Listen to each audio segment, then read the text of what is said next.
The woman who stepped off that dusty train wasn't supposed to change everything, but she did. When Luke Callahan saw her face, he knew immediately something was wrong. "I'm not who you ordered," she whispered, and those 6 words shattered every dream he'd built in his mind. But what happened next in Dust Valley would prove that sometimes the wrong person arrives at exactly the right time. Stay with me until the end and comment what city you're watching from. I want to see how far this story travels. The desert had a way of making promises it never intended to keep. Luke Callahan had learned that lesson young, growing up in the unforgiving stretch of land between the Red Rock Mountains and the alkali flats they called Dust Valley. He'd learned it when his father's cattle withered during the drought of '81. He'd learned it again when his mother's cough turned to blood, and the nearest doctor was 3 days' ride away. And he'd learned it every damn morning when he woke up alone in a ranch house built for a family, surrounded by silence so thick it felt like drowning. But standing on that wooden platform with the noon sun beating down on his shoulders and sweat already darkening his collar, Luke thought maybe, just maybe, the desert was finally ready to give something back. The train had been late, as trains to Dust Valley always were. The nearest major line ran 40 miles east, and this spur that cut through the valley was more afterthought than infrastructure, maintained just barely enough to keep the mining companies supplied and the handful of stubborn settlers connected to civilization. The platform was nothing more than weathered planks and a lean-to roof that provided shade for about 3 square feet, and even that was a generous estimate. Luke had been there since dawn. He'd ridden into town before the sun broke the horizon, his mare Cassie moving at an easy lope through the purple light of early morning. He'd stopped at the boarding house to wash his face, paid Mrs. Chen 2 bits for a shave that left his jaw smooth and smelling of bay rum, and spent another precious dollar on a new shirt from Morrison's General Store. Blue cotton, barely wrinkled, the closest thing to fancy he could manage without riding all the way to Silver Creek. The ring box in his vest pocket felt like it weighed 10 pounds. He'd bought it 6 months ago, back when the letters first started arriving, back when Evelyn Harper's careful handwriting had begun showing up in his mailbox at the post office, each envelope like a small miracle in a life that had long since stopped believing in them. The first letter had been formal, almost businesslike. She'd seen his advertisement in the Matrimonial Times, one of those publications that connected lonely men in the territories with women back east looking for a fresh start. Luke had placed the ad on a whiskey-fueled night of weakness, never really expecting anyone to respond. Hell, what did he have to offer? A struggling ranch? A house that needed repairs? A life measured in endless work and scarce reward? But Evelyn had written back. "Dear Mr. Callahan, that first letter had begun. I hope this correspondence finds you well. I am writing in response to your advertisement, and while I understand you may have received many such letters, I hope you might consider mine with some measure of seriousness." It had gone on like that, proper and careful, telling him about her life in Philadelphia, about the death of her parents, about working as a seamstress in her aunt's shop. Nothing too personal, nothing too revealing. Just enough to make him curious. He'd written back that same night. Over the months that followed, the letters had grown warmer, longer, more intimate in the way they revealed small truths about lives lived half a continent apart. She wrote about missing the sunset because the buildings in Philadelphia blocked the horizon. He wrote about watching the sun go down over the red rocks every evening, painting the sky in colors that had no names. She wrote about loneliness in a crowded city. He wrote about loneliness and empty spaces. Somewhere in those exchanged pages, something had grown between them. Not quite love. How could it be, between strangers who'd never met? But something close enough to make him hope. Close enough to make him save money for a ticket. Close enough to make him buy a ring. Close enough to bring him to this platform, heart hammering against his ribs, watching the distant plume of smoke that marked the train's approach. The locomotive appeared first as a dark spot in the heat shimmer, gradually resolving into solid iron and steam as it drew closer. The screech of brakes echoed across the valley, and Luke's mouth went dry. His hands trembled slightly as he removed his hat, running fingers through hair he'd slicked back with pomade that morning. Another extravagance, another gesture toward becoming someone worthy of the woman in those letters.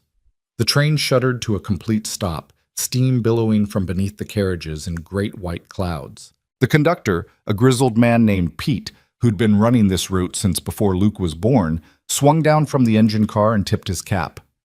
"Afternoon, Luke," Pete called. "She's a hot one today?" "That she is," Luke managed, barely hearing his own voice over the thunder of his pulse. 3 passengers disembarked from the second car. First came Thomas Reynolds, who owned the assay office and had been visiting his daughter in Kansas City.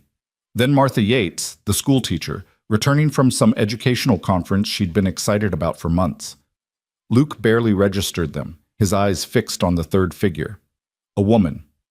She stood on the metal step for a moment, one hand gripping the rail, the other clutching a worn carpet bag that had seen better years. Her dress was simple, gray cotton, practical, the kind working women wore because they couldn't afford anything else. The hem was dusty from travel, and he could see where it had been let out and taken in multiple times, patches sewn with careful, nearly invisible stitches. But it was her face that made his breath catch. She was younger than he'd expected, maybe 23 or 24, with dark hair pulled back in a simple bun that emphasized high cheekbones and a delicate jawline. Her eyes, he couldn't quite make out the color from this distance, but they seemed dark, shadowed, swept across the platform with something that looked like fear. This was her. This was Evelyn. This was the woman who'd written about Philadelphia sunsets and the smell of fresh bread from the bakery on her corner, and how she'd always imagined what it might be like to see real stars, unobscured by city lights and coal smoke. Luke stepped forward, his new boots, also purchased for this occasion, clicking on the wooden planks. He tried to smile, tried to look welcoming and confident, and like the kind of man worth traveling 2,000 miles to meet. His hand moved automatically to his hat, tipping it in greeting. "Miss Evelyn Harper?" His voice came out rougher than intended, scraped raw by nerves and dust. The woman's eyes found his. For a long moment she just stared, her expression unreadable. The carpetbag slipped slightly in her grip, and she adjusted it with fingers that trembled visibly, even from several feet away. Then she shook her head. Slowly, deliberately. "No," she said, and her voice was soft, barely audible over the hiss of the settling train. "I'm not who you ordered." The words didn't make sense at first. Luke's smile froze on his face, confusion flooding through him like cold water. He took another step closer, certain he'd misheard, certain the rattle of the train, or the wind, or his own hammering heart had distorted her words into something impossible.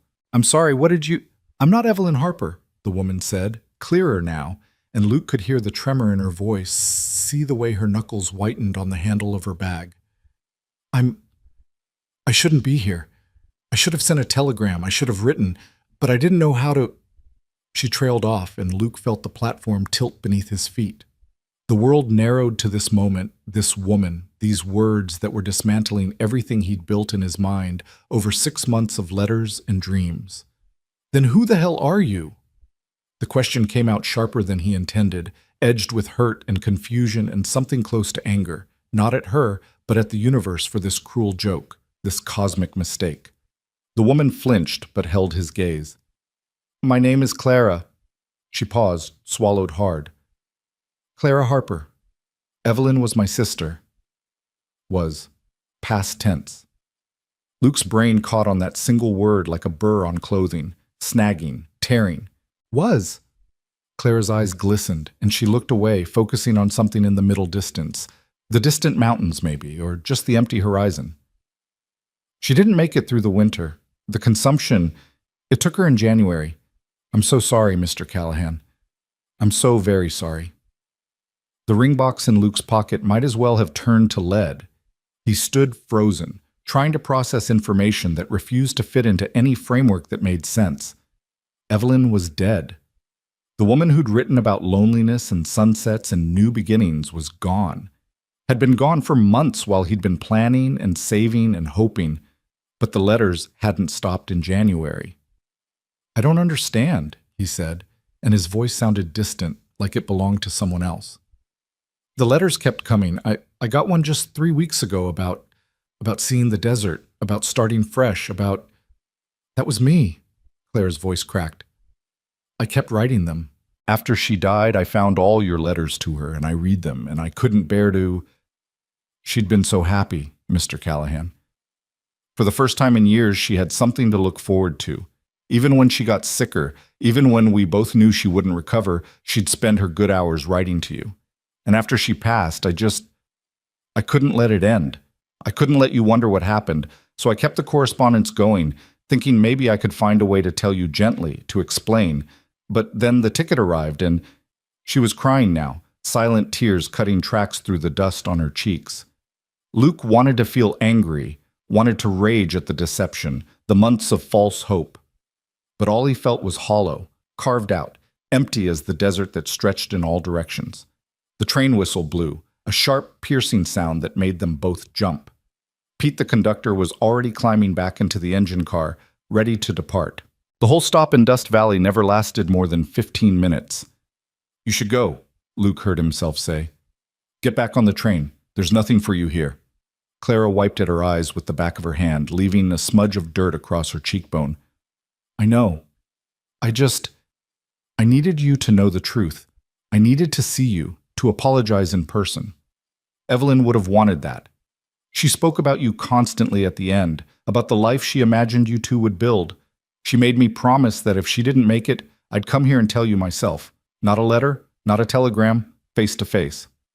"Well, you've kept your promise," Luke said, and even he could hear the bitterness in his tone. Message delivered. The whistle blew again, more insistent this time. Pete was waving at Clara from the engine, gesturing for her to board. The train would leave with or without her, and the next one wouldn't come for 3 days. Clara picked up her carpet bag, gripping it with both hands now like it might anchor her against the weight of what was happening. She took a step toward the train, then stopped. Her hand went to her own bag, not the carpet bag, but a smaller one, more like a purse, hanging from her shoulder. She fumbled with the clasp, her fingers clumsy with emotion. "Wait," she said. "There's something else. Something she wanted you to have." She pulled out an envelope, its edges soft with handling, the paper yellowed slightly. Luke recognized Evelyn's handwriting on the front. "For Luke Callahan, if I cannot deliver it myself." Clara held it out to him, her hand shaking. She wrote this the week before she died. She knew she wasn't going to make it, knew she'd never board that train. But she wanted you to understand, to know that what you shared, even through letters, even at a distance, it meant everything to her. Luke stared at the envelope like it might bite him. Part of him wanted to refuse it, to let Clara take it back on the train and remove this entire impossible situation from his life. But his hand moved of its own accord, reaching out, taking the letter. The paper felt impossibly light in his fingers. "Mr. Callahan, Clara's voice broke completely. She pressed her lips together, trying to compose herself. "I'm sorry. For everything. For not telling you sooner, for pretending to be her. For giving you hope when there wasn't any. I thought I was honoring her wishes, but I see now I was just being a coward, putting off the inevitable, because I couldn't bear to break someone's heart from 2,000 miles away." The train was moving now, just barely, wheels beginning their slow revolution. Pete was leaning out of the engine car, shouting something Luke couldn't make out over the building noise. Clara turned and ran for the train, her skirts kicking up dust, the carpet bag banging against her leg. She grabbed the rail of the passenger car and pulled herself up onto the step, just as the train began to pick up speed. And Luke stood there, watching her go, the letter clutched in his hand and his heart a confused tangle of grief and anger and something else he couldn't quite name. But then, he looked down at the envelope, at Evelyn's handwriting, at the careful loops and curves that had become familiar over months of correspondence. And he thought about what Clara had said. She made me promise that if she didn't make it, I'd come here and tell you myself. Clara had traveled 2,000 miles to keep a dying woman's promise. She'd stepped off a train into hostile territory, faced a stranger's confusion and hurt, delivered news she must have dreaded giving. And now she was leaving, heading back to, what? Philadelphia? An aunt's seamstress shop? The empty rooms where her sister had died? His feet moved before his brain caught up. "Wait!" Luke shouted, already running toward the train. "Clara, wait!" She heard him somehow over the noise of the engine. He saw her head turn, saw her eyes widen in surprise. The train was picking up speed, but it was still slow enough, still close enough. Luke ran alongside the passenger car, his boots pounding the packed earth beside the tracks. He grabbed the rail with his free hand and hauled himself up onto the step beside Clara, the momentum nearly sending them both sprawling. "Mr. Callahan, what are you—" "Don't go," he said, breathing hard, still gripping the rail. "Not yet. Not like this." Clara stared at him, confusion and something like hope warring in her expression. "I don't understand." Luke didn't either. Not really. He just knew that letting this woman disappear back into the vast distance she'd crossed felt wrong, felt like giving up on something that hadn't even had a chance to begin. "The letter," he said, holding up the envelope. "Let me read it first. Let me understand what happened. And then if you still want to leave, if you need to leave, I'll write you a letter of recommendation for employment. I'll give you money for the ticket, whatever you need. But don't go like this. Don't leave thinking you did something wrong by coming here." The train was really moving now, the platform receding behind them. Clara looked back at Dust Valley, at the ramshackle buildings and empty streets of a town that was barely a town at all. "I can't stay," she said softly. "I have no money for lodging, no—" "You can stay at my place," Luke said, then immediately realized how that sounded. "I mean, there's a guest room, my mother's room. It's been empty for years, but it's clean, it's respectable. Mrs. Chen at the boarding house can chaperone if you're worried about propriety. Just give me a day. Let me read this letter. Let me figure out what to say, and then tomorrow I'll take you back to the station myself if that's what you want." Clara searched his face, looking for something, sincerity, maybe, or madness. Luke wasn't sure which she'd find. He wasn't sure which he was offering. But then, slowly, she nodded. "One day," she said. "But I won't impose on you, Mr. Callahan. I'll work for my keep, help with whatever needs doing. I won't be a burden." "You're not a burden," Luke said, and meant it. You're someone who kept a promise. That means something out here." He signaled to Pete, who'd been watching this entire exchange with undisguised interest. The conductor pulled a lever, and the train began to slow, brakes screaming against the wheels. It took nearly a quarter mile before they came to a complete stop. "You two figure things out?" Pete called back, grinning like this was the most entertainment he'd had all week. "Working on it," Luke replied. They climbed down from the train, Luke first, then offering his hand to help Clara navigate the high step. Her fingers were small in his, calloused in a way that spoke of hard work, of a life that hadn't been easy. When she was safely on the ground, she pulled her hand back quickly, as if the contact had burned. The train pulled away with a final blast of its whistle, leaving them standing in a cloud of steam and settling dust. The platform was empty now, the other passengers having long since dispersed into town. It was just the two of them, and the relentless sun, and the letter still clutched in Luke's hand. "My horse is at the livery," Luke said, suddenly awkward. "It's about a 2-mile ride to the ranch. You can ride with me, or I can rent a wagon, if you'd prefer." "I can ride," Clara said quietly. "Evelyn and I grew up on a farm before our parents died. I'm comfortable on horseback." Luke nodded, filing away that piece of information. Another thing he didn't know about the Harper sisters. Another detail that Evelyn's letters hadn't revealed. How much else didn't he know? How much of what he'd thought he knew was real, and how much was fiction crafted by a dying woman and her well-meaning sister? They walked toward the livery in silence, the dust muffling their footsteps. Morrison's general store was closed for the afternoon heat, as was the assay office.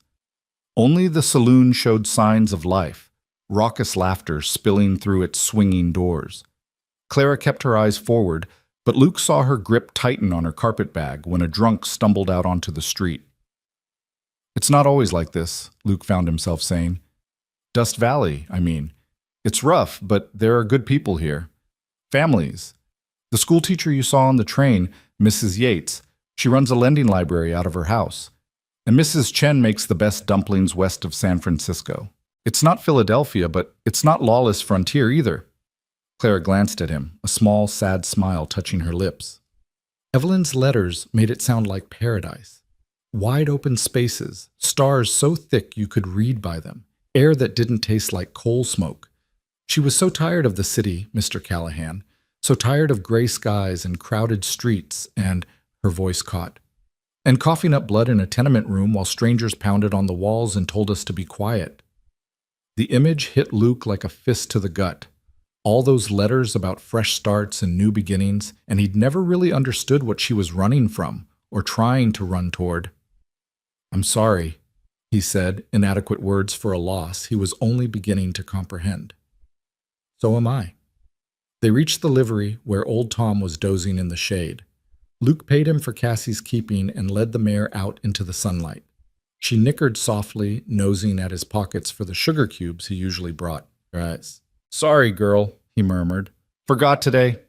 Clara approached slowly, offering her hand for Cassie to sniff. The horse, usually skittish around strangers, accepted the attention calmly. Clara stroked her nose with surprising confidence. "She's beautiful," Clara said. "What's her name?" "Cassie, short for Cassiopeia. My mother named her, said she had stars in her coat." Luke ran a hand along the mare's flank, feeling the familiar comfort of her warmth. "Help you up?" Clara nodded, and Luke made a stirrup of his hands, boosting her into the saddle. She sat side saddle automatically, arranging her skirts with practiced ease. Luke swung up behind her, acutely aware of her proximity, the faint scent of lavender water clinging to her despite the long journey. "Hold on," he said, and felt her hands grip his arms lightly as he urged Cassie into a walk. They rode through town and out onto the desert road, the afternoon sun beating down mercilessly. But Clara didn't complain about the heat or the dust or the jarring gait of the horse. She just held on and watched the landscape unfold, and Luke wondered what she saw: desolation or possibility, prison or freedom. The letter in his pocket seemed to pulse with weight, demanding attention. But not yet. Not while they were riding, not while Clara was pressed against his back, silent and fragile and real in a way the letters had never been. The ranch came into view after about 40 minutes, a sprawling collection of buildings dominated by the main house, a two-story structure with a wraparound porch and shutters that hung slightly crooked. The barn needed paint, the fences needed mending, and the vegetable garden had gone mostly to seed. It was, Luke realized with fresh embarrassment, exactly the kind of struggling operation a woman might look at, and immediately regret her decision to come west. But Clara didn't say anything as he helped her down from the horse. She just stood there, carpetbag in hand, looking at the house with an expression he couldn't read. "It needs work," Luke admitted. "I've been meaning to fix things up, but running the place alone doesn't leave much time for repairs." "It's solid," Clara said, surprising him. "Good bones. My father always said you could tell a lot about a man by his buildings. If they're standing straight despite the wind, you know he's the stubborn type who doesn't quit easy." Luke didn't know what to say to that, so he just led her inside. The main room was clean, at least. He'd spent yesterday evening sweeping and dusting, preparing for Evelyn's arrival. The furniture was sparse but serviceable. A sofa his mother had insisted on bringing from back east, a table he'd built himself from pine, chairs that didn't quite match but served their purpose. "Guest room's upstairs," he said, gesturing toward the stairs. "First door on the left. There's a pitcher and basin for washing, and I'll bring up some fresh water from the well. Supper's not for a few hours yet, so you can rest if you'd like." Clara nodded, but instead of heading upstairs, she turned to face him directly. "Mr. Callahan, I want you to know I meant what I said. I'll work for my keep. I can cook, clean, mend, whatever needs doing. I won't sit idle while you provide for me." "Clara, please," she said, and there was something almost desperate in her voice. "Let me do this. Let me feel like less of an intruder." Luke studied her, this woman who was and wasn't the person he'd been expecting, who'd traveled across a continent to deliver bad news in person, who stood in his home looking both determined and lost. "You're not an intruder," he said finally, "and we'll figure out the rest tomorrow.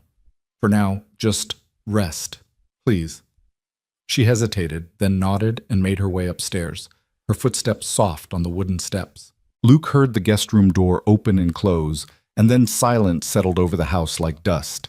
He stood in the empty parlor, the letter still in his hand, and finally let himself feel the full weight of what had happened. Evelyn was dead. The woman he'd been writing to, building dreams around, she'd been gone for months.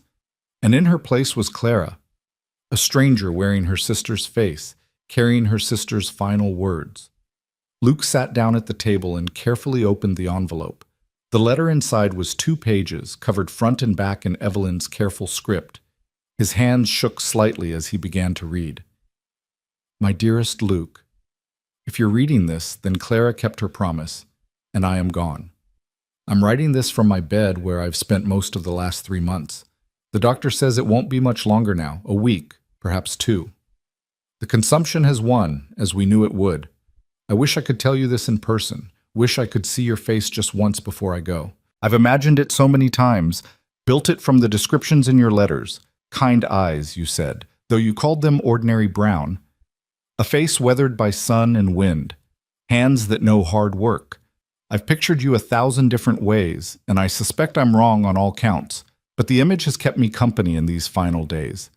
I need you to understand something, Luke. What we shared through our letters, it was real. Every word I wrote came from my heart. Every hope I expressed, every dream I described, they were genuine. In a life that had very little joy, you gave me something to look forward to. You gave me a reason to wake up each morning and put pen to paper, to imagine a future even when I knew I wouldn't have one. But I also need you to understand that I was selfish. I knew I was dying when I first wrote to you. The doctor had already given me his prognosis. I should have told you, should have given you the chance to walk away, but I couldn't bring myself to do it. The thought of those letters stopping, of losing that connection, was more than I could bear.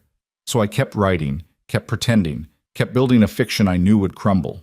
And when I could no longer hold the pen myself, when the coughing fits made writing impossible, I asked Clara to continue for me. I dictated the words, and she wrote them in my hand, or as close as she could manage. She didn't want to. She thought it was cruel to deceive you. But I begged, Luke. I begged her to give me this one last thing, this final comfort of knowing you were still out there, still writing back, still believing in the dream we'd built together. Clara is the better person. She always has been. Stronger, kinder, more honest than I could ever be. Where I am selfish and vain, she is selfless and practical. Where I dream, she builds. She took care of me these last months, sacrificed everything to sit by my bedside, and I repaid her by making her complicit in my deception. I've asked her to deliver this letter in person because I couldn't bear the thought of you learning the truth through impersonal words on a page. You deserve more than that. You deserve to see the face of someone who cares, even if it's not the face you expected.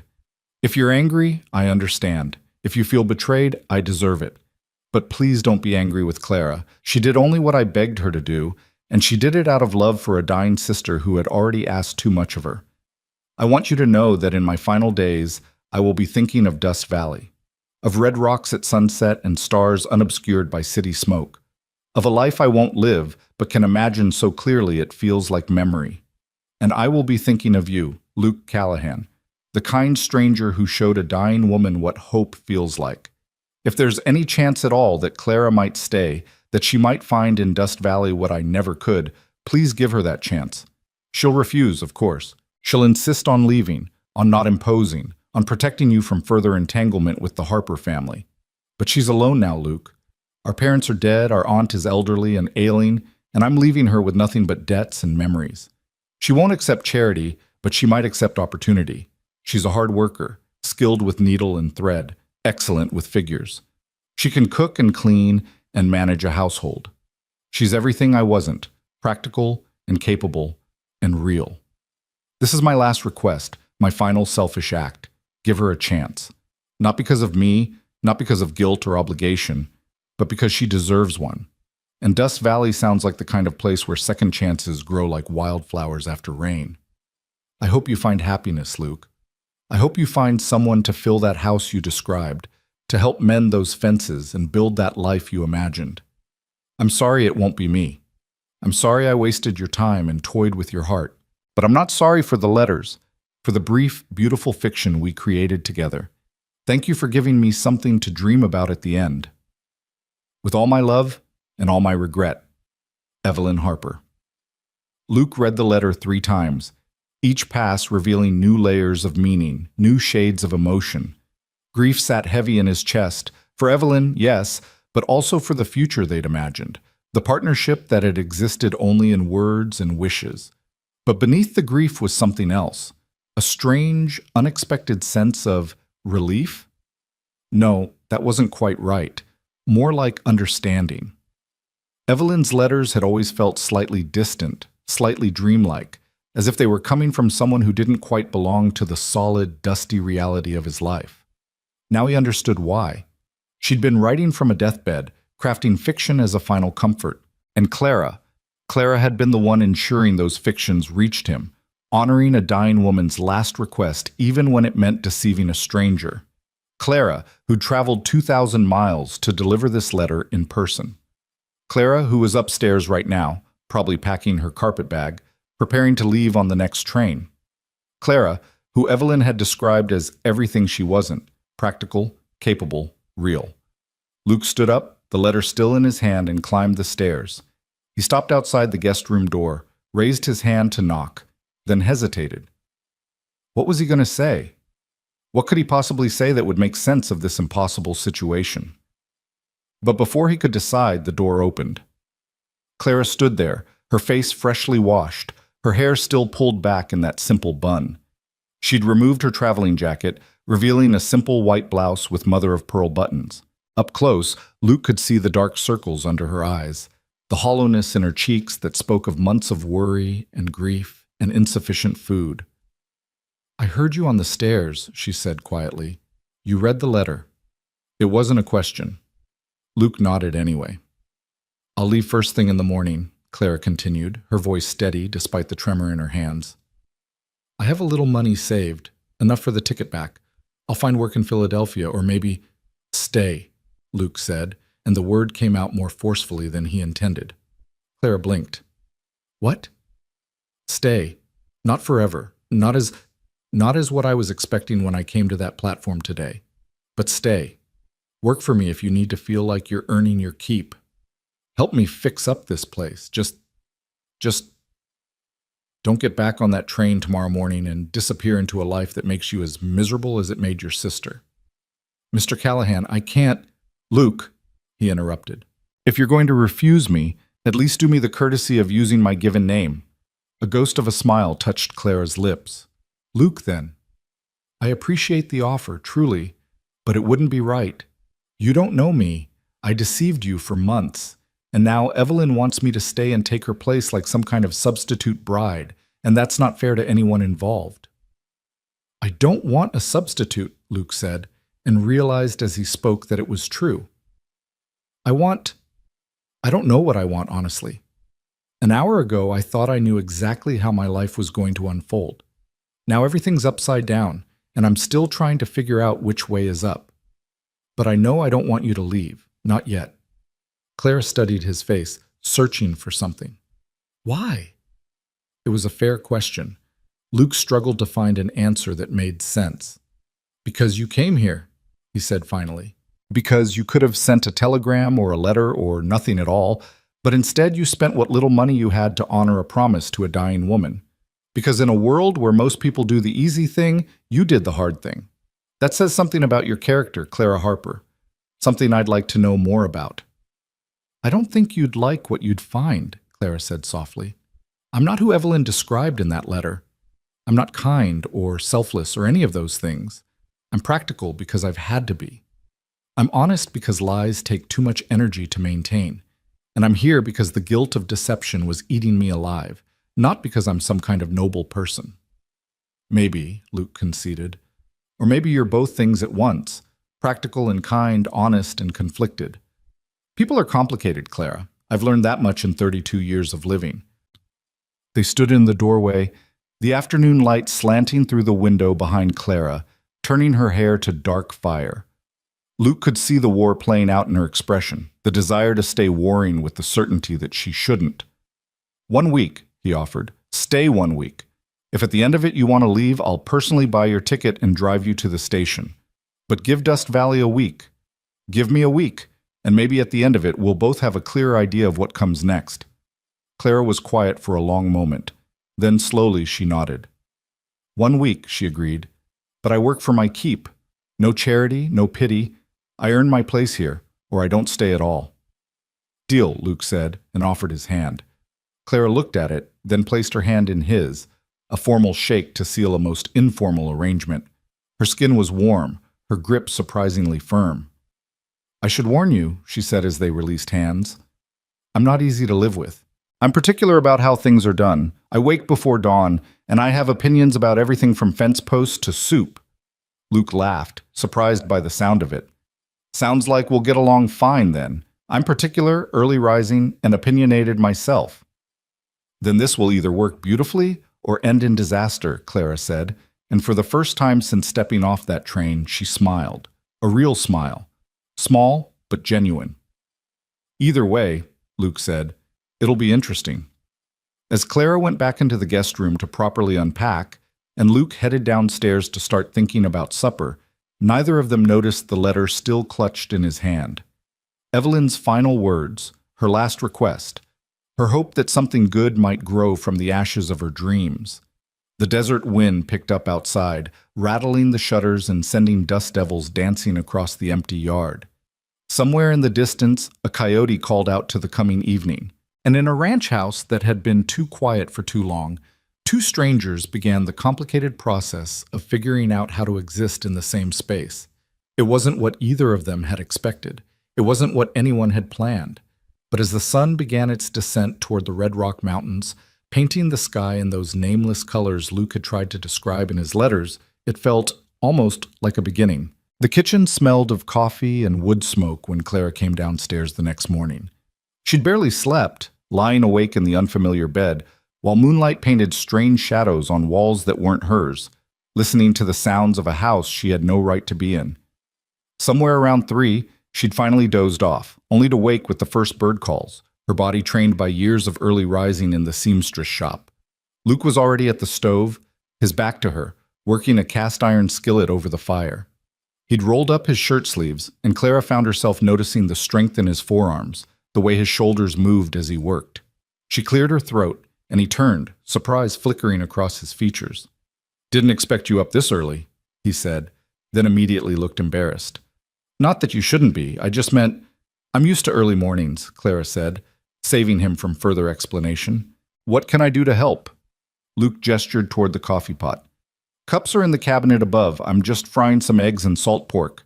Nothing fancy, but it fills the belly." Clara poured 2 cups of coffee, noting the way Luke took his, black, no sugar, before she'd even asked. There was something oddly intimate about these small observations, these tiny pieces of information that built a picture of who someone was. She added a small spoonful of sugar to her own cup from a tin on the counter, stirred it carefully. They ate in companionable silence, sitting across from each other at the pine table. The food was simple but well cooked, the eggs fried crisp at the edges just the way Clara liked them, though Luke couldn't have known that. Through the window, she could see the sun beginning to break over the distant mountains, painting everything gold. "I thought we could start with the garden," Luke said eventually, pushing his empty plate away. "It's gone to seed mostly, but there's still time to salvage something for fall planting, if you're willing." "I said I'd work for my keep," Claire reminded him. "Garden work is honest labor." Something shifted in Luke's expression. Approval, maybe, or respect. "Fair enough. I've got some tools in the shed, and there's an old pair of my mother's work gloves that should fit you. No sense tearing up your hands on the first day." The garden was worse than Clara had expected. What might have once been orderly rows was now a tangle of weeds and volunteer plants, the whole thing choked with amaranth and bindweed. A broken fence sagged along one edge, and a scarecrow leaned at a drunken angle, its burlap face half rotted away. Luke handed her a hoe, taking up a shovel himself. "I know it looks rough. My mother used to keep it beautiful. Tomatoes, beans, squash, herbs. After she passed, I let it go. Kept meaning to fix it up, but there's always something more pressing on a ranch this size." Clara studied the space, her practical mind already cataloging what could be saved, what needed to go, how the soil might be amended. "It's got good sun exposure," she said, "and the soil looks decent under all the weeds. With some work, this could produce again." They worked through the morning, falling into an easy rhythm. Luke broke up the hardened earth while Clara pulled weeds, piling them in a wheelbarrow to be hauled away. The sun climbed higher and sweat began to dampen Clara's collar, but she didn't stop. There was something satisfying about the physical labor, the way her muscles stretched and pulled, the solid reality of dirt under her fingernails. Around mid-morning, Luke straightened, wiping his brow. "Water break," he announced, heading toward the well. Clara followed, grateful for the respite. She stripped off the work gloves. He'd been right. They fit perfectly, and accepted the tin cup he offered her. The water was cold and slightly metallic, tasting of minerals and earth. "Can I ask you something?" Luke said, not quite meeting her eyes. Clara's stomach tightened. "Of course." "The letters, the ones you wrote after Evelyn died. How much of them was her and how much was you?" It was the question Clara had been dreading, the one she'd turned over in her mind during the sleepless hours of the previous night. She could lie, could claim she'd been merely a scribe, faithfully transcribing Evelyn's words. But that would be just another deception, and she'd promised herself no more lies. "At first it was all her," Clara said slowly. "She'd dictate, and I'd write. But as she got weaker, as the morphine made her mind wander, the dictation became fragments. Ideas rather than full thoughts. So I'd fill in the gaps, trying to write what I thought she'd say, what she'd want you to hear. And later? Later, after she was gone." Clara paused, choosing her words carefully. "I read all your letters to her, every single one, and I read her responses. I tried to keep her voice, her way of seeing things. But yes, some of it was me. The last few letters especially. I'm sorry, Luke, I know that's not what you want to hear." Luke was quiet for a long moment, staring out at the half-cleared garden. "The letter about the sunset," he said finally. "The one that arrived 3 weeks ago. That described watching the sun go down and thinking about new beginnings. Was that her or you?" Clara remembered writing that letter, sitting at the small desk in the tenement room, trying to imagine what Evelyn would have said if she'd lived to see spring. "That was me," she admitted. "Evelyn never saw spring this year." "I thought so," Luke said, and there was no anger in his voice, just a quiet sadness. It felt different from the others. Less dreamlike, more grounded, more real. "I shouldn't have written it. I should have told you the truth then." "Maybe," Luke agreed, "but I'm glad you did. That letter, it helped me through a rough patch. Lost half my herd to illness that week, and I was about ready to give up on the whole enterprise. Reading about hope and new beginnings, even if it was fiction, it gave me something to hold on to." Clara looked at him, really looked at him, seeing past the initial impressions to the man beneath. There were lines around his eyes that spoke of squinting into sun and wind, a small scar on his chin that could have come from any number of ranch accidents, calluses on his hands that matched her own. He was younger than she'd expected, couldn't be more than 32 or 33, but there was something old in his eyes, something that understood loss. It wasn't all fiction, she found herself saying. The hope part. That was real. Evelyn did hope. She hoped right up until the end, hoped so hard it hurt to watch. And maybe I caught some of that hope, enough to keep writing even when I knew I shouldn't. Luke nodded slowly, then handed her the water cup again. "Come on, this garden won't clear itself, and I've got fence posts to mend this afternoon." They worked until the sun was directly overhead, the heat becoming oppressive. Clara's back ached and her hands were blistered despite the gloves, but the garden was beginning to take shape. You could see the outline of the old rose now, the promise of what it might become. "That's enough for today," Luke declared, surveying their progress. "You've earned your keep and then some. Go on inside, clean up. There's a bath chamber off the kitchen. The water won't be hot, but it'll wash off the worst of the dirt." Clara nodded gratefully and headed inside. The bath chamber was small but functional, with a copper tub and a pump that brought up well water. She stripped off her dusty clothes and washed quickly, efficiently, trying not to think about how strange it was to be bathing in a strange man's house, using soap that smelled of lye and lavender. When she emerged, clean and dressed in a fresh blouse and skirt, she found Luke at the kitchen table, papers spread out before him. He looked up as she entered, then quickly gathered the papers into a pile. "Ranch accounts," he explained. Not exactly exciting reading, but Clara had glimpsed enough to see columns of numbers, expenditures, and income carefully tracked. "You keep meticulous records," she observed. "Have to. Banks don't lend to ranchers who can't prove they're solvent." He paused, then seemed to make a decision. Speaking of which, I should probably explain the arrangement here. Room and board in exchange for help around the place. That's fair enough. But if you're staying the week, you should know how things stand financially. Oh, you don't have to. I want to, Luke interrupted. No secrets, remember? No deceptions. The ranch is struggling but stable. I've got about 30 head of cattle, a few horses, some chickens. I sell beef to the mining companies when I can, take odd jobs in town when I can't. It's not prosperity, but it's not poverty either. I can afford to feed another mouth, if that's what you're worried about.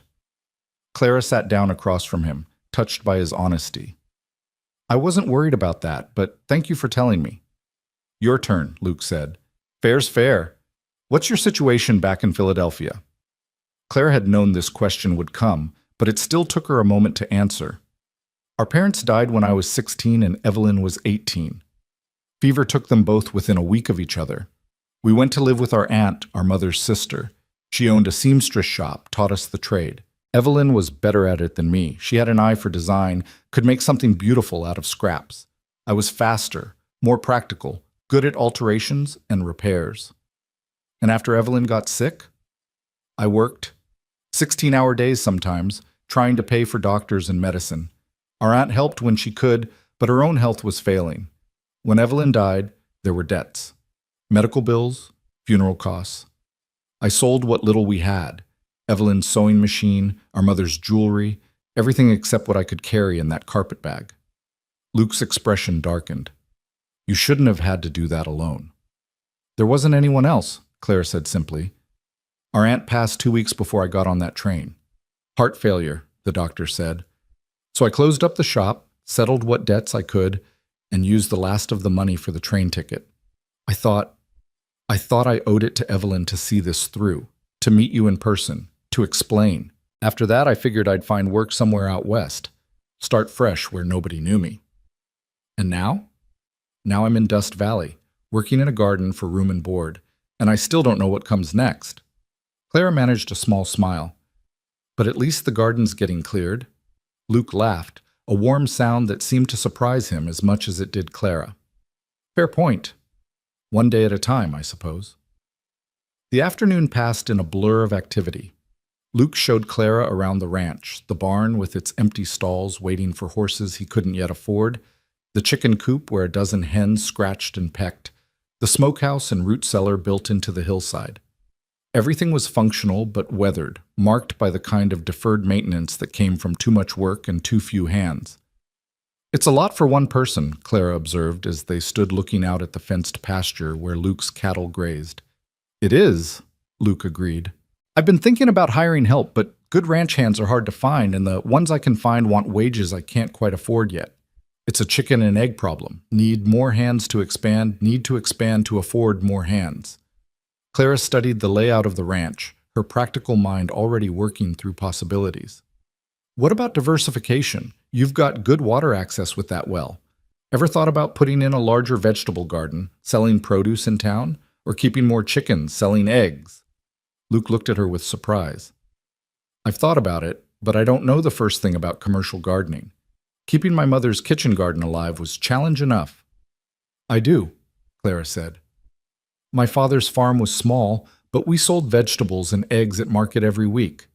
I know what grows well together, how to rotate crops, when to plant for continuous harvest. If you've got seed money, literally, I could get a proper garden going. It wouldn't be fortune-making, but it might help with the cash flow. There was a long pause while Luke considered this. Clara could see him weighing possibilities, calculating risks. Finally, he nodded slowly. Let's say I agree to this. How would it work? I'd need about $20 for seeds and starts, Clara said, the plan already forming in her mind. And access to more of that cleared land near the house. Maybe an additional quarter acre. I'd put in fast-growing crops first. Lettuce, radishes, green onions. Those can be harvested and sold within a month. Then longer season crops, tomatoes, squash, beans. By late summer, you'd have steady produce to sell. And in exchange? Clara met his eyes steadily. In exchange, I stay longer than a week. Through the growing season, at least. I manage the garden, sell the produce, and we split the profit 60-40. 60 for you since it's your land, 40 for me since it's my labor and knowledge. Luke extended his hand. 50-50. Equal partners in this venture. That's not fair to you. It's exactly fair, Luke interrupted. Your knowledge is worth as much as my land, maybe more. So 50-50 or no deal. Clara hesitated, then took his hand. His grip was firm, his palm warm and calloused against hers. You drive a hard bargain, Luke Callahan. So I've been told, he said with a slight smile. We'll ride into town tomorrow, get the seeds and supplies you need. Consider it an investment in the ranch's future. That evening, Clara insisted on cooking supper. Luke had been handling his own meals for years, but watching Clara move around the kitchen with quiet efficiency was a revelation. She worked with the same practical grace she'd shown in the garden, making something substantial out of simple ingredients: beans and bacon, cornbread, stewed tomatoes from jars that had been gathering dust in the pantry. They ate at the same pine table, the silence between them more comfortable now, less weighted with uncertainty. Through the window, the sun was setting over the red rocks, painting the sky in shades of orange and purple that seemed too vivid to be real. Evelyn was right about the sunsets, Clara said softly, watching the colors shift and change. They are something special. Luke followed her gaze. They are. Though I'd gotten used to them, stopped really seeing them. Funny how that happens. You get so accustomed to beauty that it becomes invisible. That's the danger of familiarity, Clara agreed. Everything becomes ordinary if you look at it long enough. Is that what happened in Philadelphia? Everything became ordinary? Clara considered the question. No. Everything became gray. The buildings, the sky, the people, even the things that should have been colorful just seemed washed out. Or maybe that was just me, just the way I was seeing things after so many years of struggle. And now? Now everything's almost too bright, Clara admitted. Too much space, too much color. It's overwhelming in a different way. Luke set down his fork. You'll adjust. Give it time. That's what I'm afraid of, Clara said before she could stop herself. That I'll adjust, that I'll start to belong here, and then I'll have to leave, and it'll hurt all over again. The words hung in the air between them, more honest than Clara had intended. Luke was quiet for a moment, then stood and carried his plate to the sink. Then don't leave, he said simply, his back to her. Stay longer than the growing season. Stay as long as you want. Luke, I'm not asking for anything improper, he said quickly, turning to face her. I'm just saying there's room here, for a partnership, for a friendship, for whatever this might become. You don't have to have it all figured out right now. Clara stood as well, gathering her own plate. What did you think would happen when Evelyn arrived? What were you expecting from this arrangement? Luke leaned against the counter, arms crossed. Honestly, I didn't think much beyond the basics. A wife, a partner, someone to share the work and the life. Maybe children eventually, but it was all theoretical, all based on letters and imagination. I didn't really know her, Clara. I didn't know either of you. And now you know me, Clara said. Or you're starting to. Isn't that stranger than what you planned? More complicated?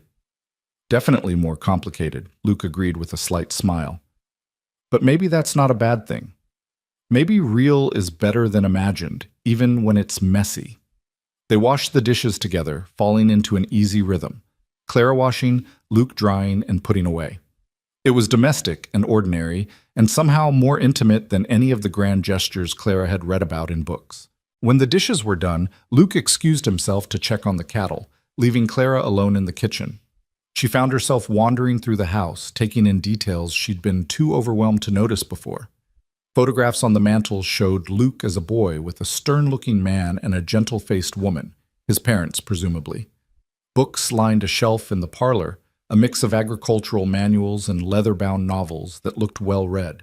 She paused at a photograph of the ranch itself, taken years ago when the paint was fresh and the fences stood straight. It had been beautiful once, full of promise. Could be again, maybe, with enough work and care. Clara was sitting on the porch when Luke returned, the last light fading from the sky. He settled into the chair beside hers, and they watched the stars emerge one by one, impossibly bright against the darkening blue. Evelyn was right about these too, Clara said, tilting her head back to take in the vast sweep of the Milky Way. You really can read by them. Almost, Luke said. On a moonless night, you can see your shadow from starlight alone. First time I noticed that, I was about 12, thought it was magic. Maybe it is, Clara said softly. They sat in companionable silence, the night sounds of the desert rising around them, crickets and distant coyotes and the whisper of wind through sage. Clara felt something loosening in her chest, some tight knot of anxiety that had been there so long she'd forgotten it wasn't permanent. Luke? She said after a while. Thank you. For giving me a chance, for not sending me away. He turned to look at her, his face barely visible in the starlight. Thank you for coming, for telling the truth, even when it was hard, for keeping your promise to Evelyn. Clara felt tears prick her eyes and blinked them back. I miss her. Even though it's only been months, I miss her so much sometimes I can't breathe. Tell me about her, Luke said. Not the woman from the letters. The real Evelyn. So Clara did. She told him about Evelyn's terrible singing voice and her habit of humming while she worked, about how she'd saved a stray cat once, nursing it back to health in their tiny apartment despite their aunt's protests, about her fear of thunderstorms and her love of cheap novels and the way she'd cried at happy endings. She was sentimental, Clara said. Everything made her cry. Sad things, happy things, beautiful things. I used to tease her about it, but secretly I envied that capacity to feel so deeply. You feel deeply, Luke said. You just show it differently. How would you know? I see it in the way you work, the care you take with small things. The way you looked at that garden today, seeing not what it was, but what it could be. That's feeling, Clara. Just a different kind. Clara didn't know what to say to that, so she said nothing. They sat together until the chill of the desert night drove them inside, and Clara climbed the stairs to her temporary room, and Luke settled into his own space at the other end of the house. But lying in bed that night, Clara found sleep came easier than it had the night before. The sounds of the house were becoming familiar, the shadows less strange, and when she finally drifted off, she dreamed not of Philadelphia's gray streets but of gardens full of growing things, of sunsets over red rocks, of a future that was still undefined but no longer quite so frightening. The next morning dawned clear and bright, perfect for the trip into town. Clara dressed carefully in her best skirt and a clean shirtwaist, pinning her hair up in a style that was practical but neat. Luke was already hitching up the wagon when she came outside, and he nodded approvingly at her appearance. You look nice, he said, then immediately looked flustered. I mean, you look ready for town. Respectable. Clara smiled at his awkwardness. Thank you. I wasn't sure what the standards were out here. Mrs. Chen will approve, and she's the closest thing Dust Valley has to a social arbiter, Luke said, helping her up onto the wagon seat. Speaking of which, I should warn you, small town means everyone's going to be curious about you, about us. There'll be questions. What should I tell them? Luke settled beside her and picked up the reins. The truth, I suppose, that you're helping me with the ranch, that we're business partners. Anything more specific than that is nobody's business but ours. The ride into Dust Valley took about 30 minutes, the wagon jolting over ruts in the road that hadn't been graded in years. Luke pointed out landmarks as they went, the old Jensen place, abandoned after the family moved back east, the turnoff that led to the Henderson Ranch, where Luke sold most of his beef, the creek that ran full in spring but was barely a trickle now. Population's been declining, Luke explained. Mining's drying up and ranching's hard. A lot of folks gave up and left. Those of us who stayed are either too stubborn or too poor to go anywhere else. Which are you? Both, probably, Luke said with a wry smile. Dust Valley itself was larger than Clara had realized on her first brief glimpse. The main street boasted a general store, a saloon, a church, the boarding house, a blacksmith, and several other businesses that seemed to be clinging to existence through sheer determination. People were out and about despite the heat, and Clara could feel their eyes tracking the wagon as Luke drove through town. He pulled up in front of Morrison's General Store, a weathered building with a false front that had once been painted red but had faded to a dusty pink. A bell jangled as they entered, and a rotund man with impressive mutton chops looked up from behind the counter. "Luke Callahan," he boomed, "twice in 1 week. and with a lady, no less. To what do I owe this unexpected pleasure? Morning, Morrison. Need to place an order for seeds and garden supplies. Luke gestured to Clara. This is Miss Clara Harper. She'll be helping me expand the ranch's operations. Morrison's eyes went wide with undisguised curiosity, taking in every detail of Clara's appearance. Harper, you say? Wasn't that the name of her sister? Luke interrupted smoothly. Who unfortunately passed before she could make the journey. Miss Clara came in her place to deliver the news in person and has agreed to stay on and help with the ranch. It was a careful dance around the truth, and Clara watched Morrison processing this information, clearly trying to decide what it meant. Finally, he seemed to accept it at face value. Well, condolences on your loss, Miss Harper, Morrison said, sounding genuinely sympathetic. And welcome to Dust Valley. Any friend of Luke's is welcome here.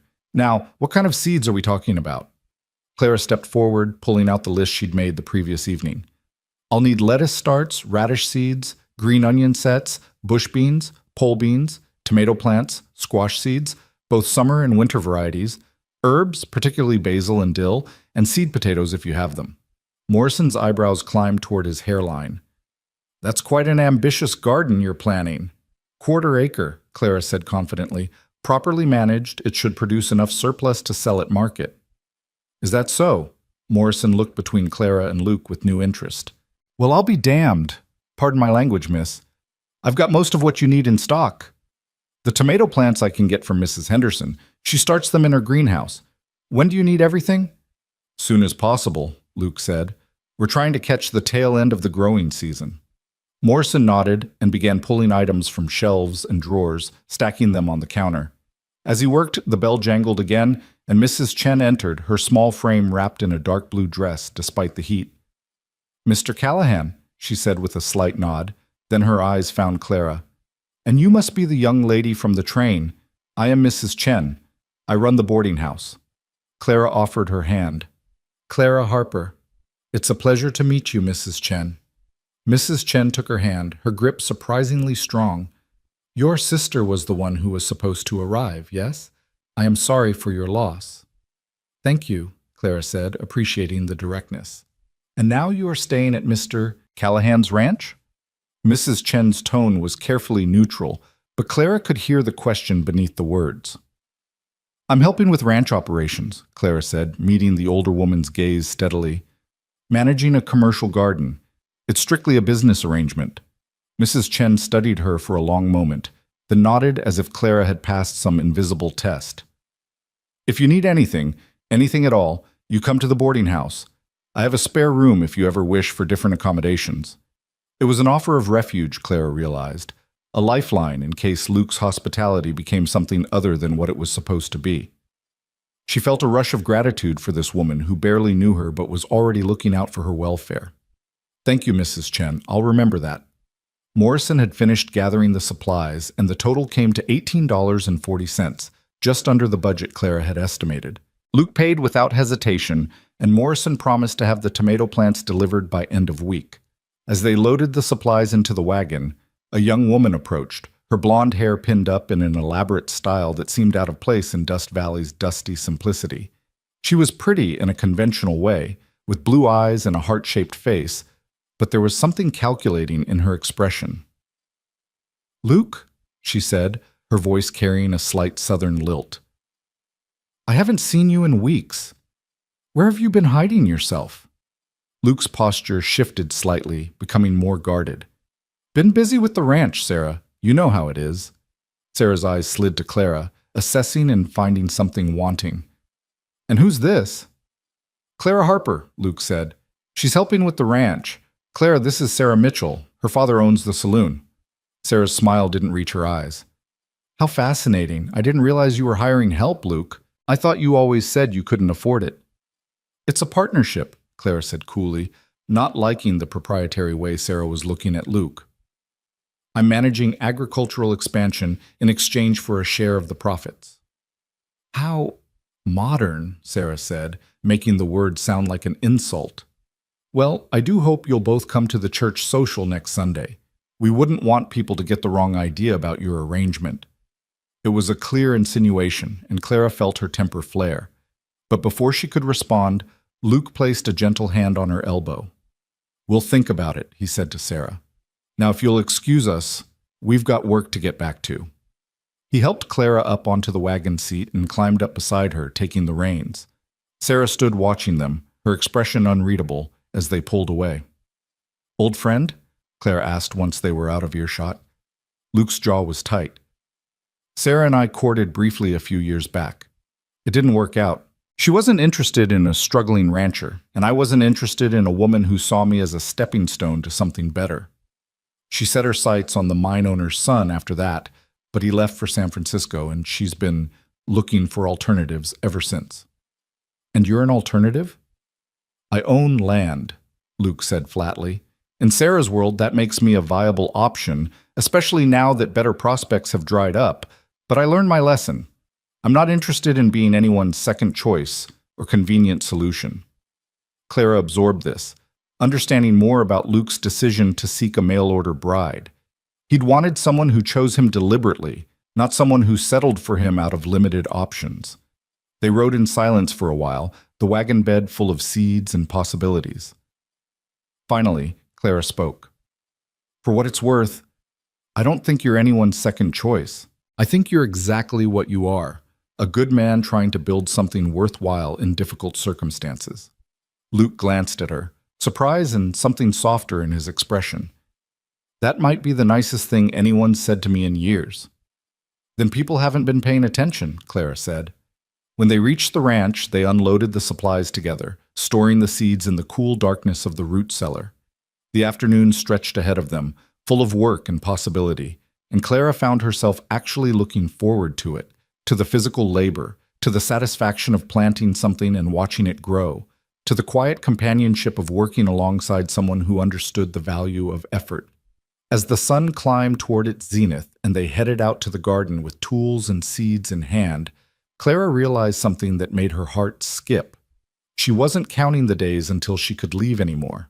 She was counting the days until she could see the first sprouts breaking through the soil, until the garden she was planting would begin to bear fruit. She was, against all her expectations and better judgment, beginning to put down roots in Dust Valley. And the most surprising part was that it didn't terrify her quite as much as it should have. The seeds went into the ground over the next 3 days, each one placed with deliberate care in soil that Clara and Luke had spent hours preparing. They worked from dawn until the heat became unbearable, then resumed in the cooler evening hours, their shadows stretching long across the freshly turned earth. Clara's hands developed new blisters that sat alongside the old ones, but she didn't complain. There was something deeply satisfying about this work, about creating order from chaos, about the promise contained in each tiny seed. On the 4th morning, Clara woke to find Luke already in the garden, standing motionless among the rows they'd planted. She threw a shawl over her nightgown and hurried outside, her bare feet gathering dust. "What's wrong?" she called as she approached. Luke turned, and his face was lit with something between wonder and disbelief. "Look," he said, pointing. Clara followed his gaze and saw them, tiny green shoots pushing through the soil in the radish rows, each one a small miracle of determination. The seeds they'd planted just 3 days ago were already reaching toward the sun. "They're early," Clara breathed, kneeling to examine the delicate sprouts.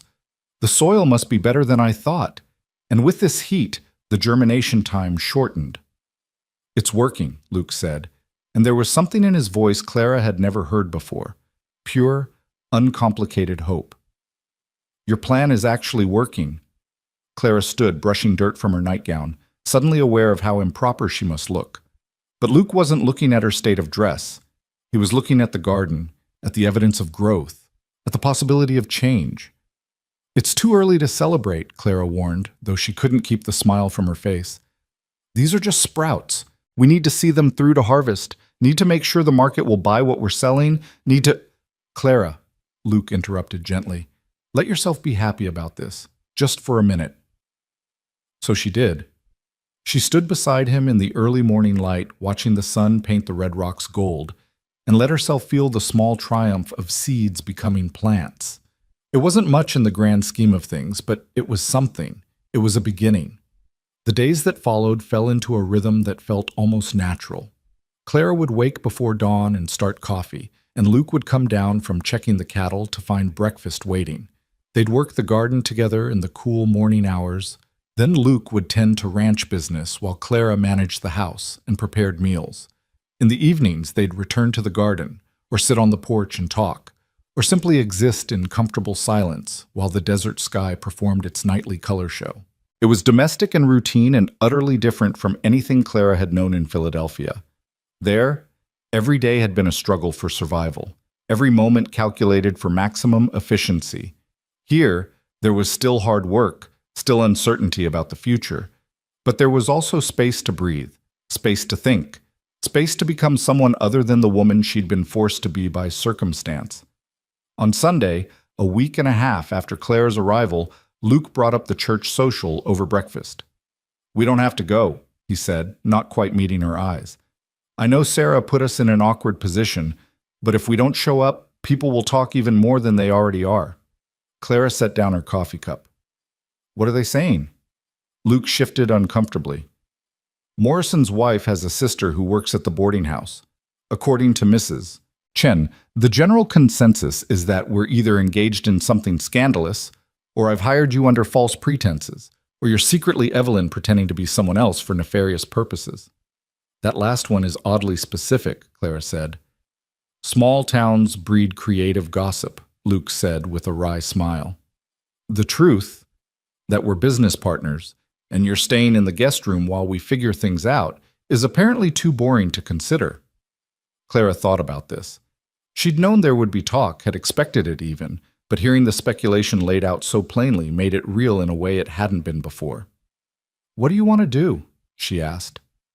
"I want to go to the social, let people see that we're respectable, that there's nothing untoward happening. I want to introduce you properly to the community, let them see you as a person rather than a mystery to speculate about." Luke paused. "But only if you're comfortable with it. I won't force you into something that makes you uneasy." Clara considered her options. She could hide at the ranch, avoid the scrutiny, let the gossip continue unchecked, or she could face it head on, show Dust Valley that she had nothing to be ashamed of. "We'll go," she decided, "but on one condition." "What's that?" "You teach me to dance. If there's going to be dancing, I don't want to embarrass either of us. It's been years since I danced with anyone, and I was never particularly good at it." Luke's expression softened. "I'm not much of a dancer myself, but I can manage a basic waltz. We could practice this evening if you'd like." That evening, after the dishes were washed and the sun had begun its descent, Luke pushed the kitchen table against the wall to clear a space. He stood awkwardly in the middle of the room, looking uncertain. "I should warn you," he said. "I haven't done this since my mother made me practice with her when I was 16. I'm likely to step on your feet." "Then we'll be evenly matched," Clara said, trying to ignore the flutter of nervousness in her stomach.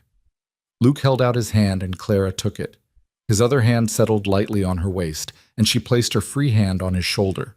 They stood like that for a moment, both suddenly aware of how close they were, how intimate this simple position felt. "Right," Luke said, clearing his throat. "So the waltz is a 3 count, 1, 2, 3, 1, 2, 3. I'll lead. That means I step forward on 1, you step back. Then we move together for 2 and 3. Ready?" Clara nodded, and Luke began to count. 1, 2, 3. 1, 2, 1, 2, 1, 2, 3. They moved through the kitchen in awkward, halting steps. Luke did indeed step on Clara's foot twice in the first minute, and she accidentally kicked his shin. But gradually, painfully, they found a rhythm.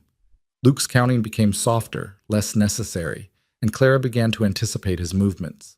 "You're getting it," Luke said, and Clara realized he was smiling, a real smile, unguarded and genuine. "So are you," she replied. They continued dancing even after they'd mastered the basic steps, moving in slow circles around the kitchen while twilight deepened outside the windows. There was no music except the sound of their breathing and the soft scuff of feet on floorboards, but it didn't matter. This wasn't about the dancing anymore. It was about trust, about learning to move together, about the strange intimacy of matched rhythms and shared space. When they finally stopped, both slightly breathless, Clara became aware that Luke's hand was still on her waist, that she was still holding his hand. They stood frozen in the dancing position, and Clara could feel her heart hammering against her ribs. "Clara," Luke said softly, and there was something in his voice that made her look up. His eyes were dark in the fading light, fixed on her face with an intensity that made her breath catch. For a moment she thought he might kiss her, and she wasn't sure if she wanted him to or if she was terrified of what it might mean if he did. But then Luke stepped back, releasing her, and the moment shattered like glass.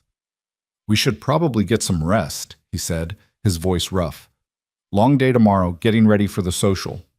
Clara nodded, not trusting herself to speak. She fled upstairs to her room and sat on the edge of the bed, her hand pressed to her racing heart. This was becoming complicated in ways she hadn't anticipated, in ways she wasn't prepared for. She'd come here to deliver a message and leave. Then she'd stayed to tend a garden, a simple business arrangement with clear boundaries. But boundaries were harder to maintain when you danced in a kitchen at twilight, when you worked side by side in the soil, when you sat on a porch and shared stories about the people you used to be. Boundaries required distance, and distance was becoming impossible. Sunday arrived too quickly. Clara dressed with care in the one good dress she owned, a deep blue cotton with modest lace at the collar and cuffs. It had been Evelyn's, altered to fit Clara's slightly taller frame, and wearing it felt like carrying her sister with her. She pinned her hair up carefully, allowing a few soft curls to frame her face, and studied her reflection in the small mirror above the washstand. She looked nervous. She looked like a woman about to walk into a room full of strangers who'd already formed opinions about her. She looked, she realized with some surprise, like someone who cared what those strangers thought. Luke was waiting downstairs in a suit that had clearly been pulled from the back of a wardrobe, slightly moth-eaten but clean and pressed. He'd shaved carefully, and his hair was slicked back with pomade. When he saw Clara descending the stairs, something flickered across his face too quickly for her to identify. "You look lovely," he said simply. "You clean up well yourself," Clara replied, managing a smile. The church was a white clapboard building at the edge of town, and the social was being held in the adjoining hall. They could hear music and laughter from a block away, and Clara felt her stomach tighten with anxiety. Luke must have sensed it because he offered his arm. "We'll stay for an hour," he said quietly. "Show our faces, dance once or twice, then we can leave, all right?" Clara nodded and took his arm, grateful for the solid warmth of him beside her. The hall was decorated with bunting and paper lanterns, and what looked like the entire population of Dust Valley was crammed inside. A small band, fiddle, guitar, and accordion, was playing in one corner, and couples were dancing in the cleared center space. Tables laden with food lined one wall, and groups of people clustered everywhere, talking and laughing. Their entrance didn't go unnoticed. Conversations faltered as people turned to look, and Clara felt the weight of dozens of eyes assessing her. She lifted her chin and kept her expression neutral, refusing to show how intimidating this was. Mrs. Chen appeared almost immediately, cutting through the crowd with determined efficiency. "Mr. Callahan, Miss Harper, I'm glad you came." She lowered her voice. "Ignore the stares. Give them something else to talk about, and they will forget their speculation." "Easier said than done," Luke murmured. "Then make it easy," Mrs. Chen said firmly. "Dance, eat, be seen enjoying yourselves. Show them you have nothing to hide." She patted Clara's hand. "You will be fine. You are stronger than you think." Mrs. Chen melted back into the crowd, leaving them standing at the edge of the festivities. Luke looked at Clara questioningly. "Might as well get it over with," Clara said with more bravery than she felt. Luke led her to the dance floor just as a waltz began. Clara recognized the 3 count immediately and felt a flutter of relief. At least this was something they'd practiced.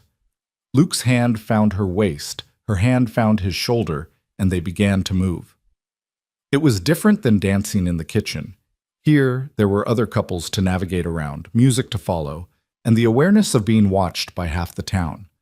But the steps were the same, and Clara found herself relaxing into the familiar rhythm. Luke was a better dancer than he'd claimed, guiding her smoothly through the turns, and Clara realized she was actually enjoying this. "You're full of surprises," she said as they swept past the band. "So are you," Luke replied. "I was expecting you to be terrified." "I am terrified," Clara admitted. "I'm just good at hiding it." Luke's hand tightened slightly on her waist, a gesture of reassurance, of solidarity. "We're in this together, remember?" Partners. The waltz ended, and they were immediately approached by Martha Yates, the schoolteacher Clara had seen on the train. "Mr. Callahan, you must introduce me properly to your companion," Martha said with a warm smile. "We only saw each other briefly at the station." Luke made the introductions, and Martha's eyes lit with genuine interest as Clara explained about the garden project. "How wonderful!" Martha exclaimed. "We desperately need fresh produce in this town. The only vegetables we get are whatever Morrison can keep from spoiling on the journey from Silver Creek. If you could provide local options, you'd have customers lining up." Other people began to drift over, drawn by Martha's enthusiasm. The blacksmith, Jacob Miller, wanted to know if Clara would have tomatoes for his wife's canning. The assay office owner, Thomas Reynolds, asked about herbs for his wife's cooking. Even Morrison approached, looking slightly sheepish. "My wife wanted me to ask," he said, "if you might consider selling at the Saturday market once you've got produce ready. We could use some local suppliers." Clara felt something loosening in her chest as she answered questions, discussed planting schedules, and took mental notes on what the community needed most. These people weren't judging her, they were welcoming her, seeing her not as a scandal or a mystery, but as someone who might actually contribute something valuable to their struggling town. Sarah Mitchell watched from across the room, her expression unreadable. She was surrounded by a cluster of young women, all whispering behind their hands, and Clara could feel their eyes on her like pinpricks. But she refused to let their scrutiny dim the small triumph of this moment. Luke had been pulled away by Jacob Miller to discuss some ranch business, leaving Clara temporarily alone near the refreshment table. She was reaching for a glass of lemonade when Sarah materialized beside her. "You've certainly made an impression," Sarah said, her voice carrying false sweetness. "Everyone's quite taken with your little garden project." "It's not a project," Clara said evenly. "It's a business venture." Sarah's smile sharpened. "Of course it is. How silly of me." She paused, studying Clara with calculating eyes. "You know, I can't help but wonder about the timing of all this.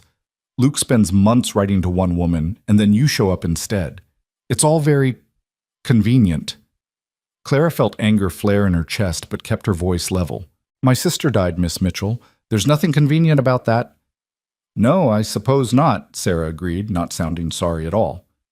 "But you have to admit it worked out rather well for you. A roof over your head, a share in a ranch, and Luke Callahan all to yourself. Some might say you planned it that way."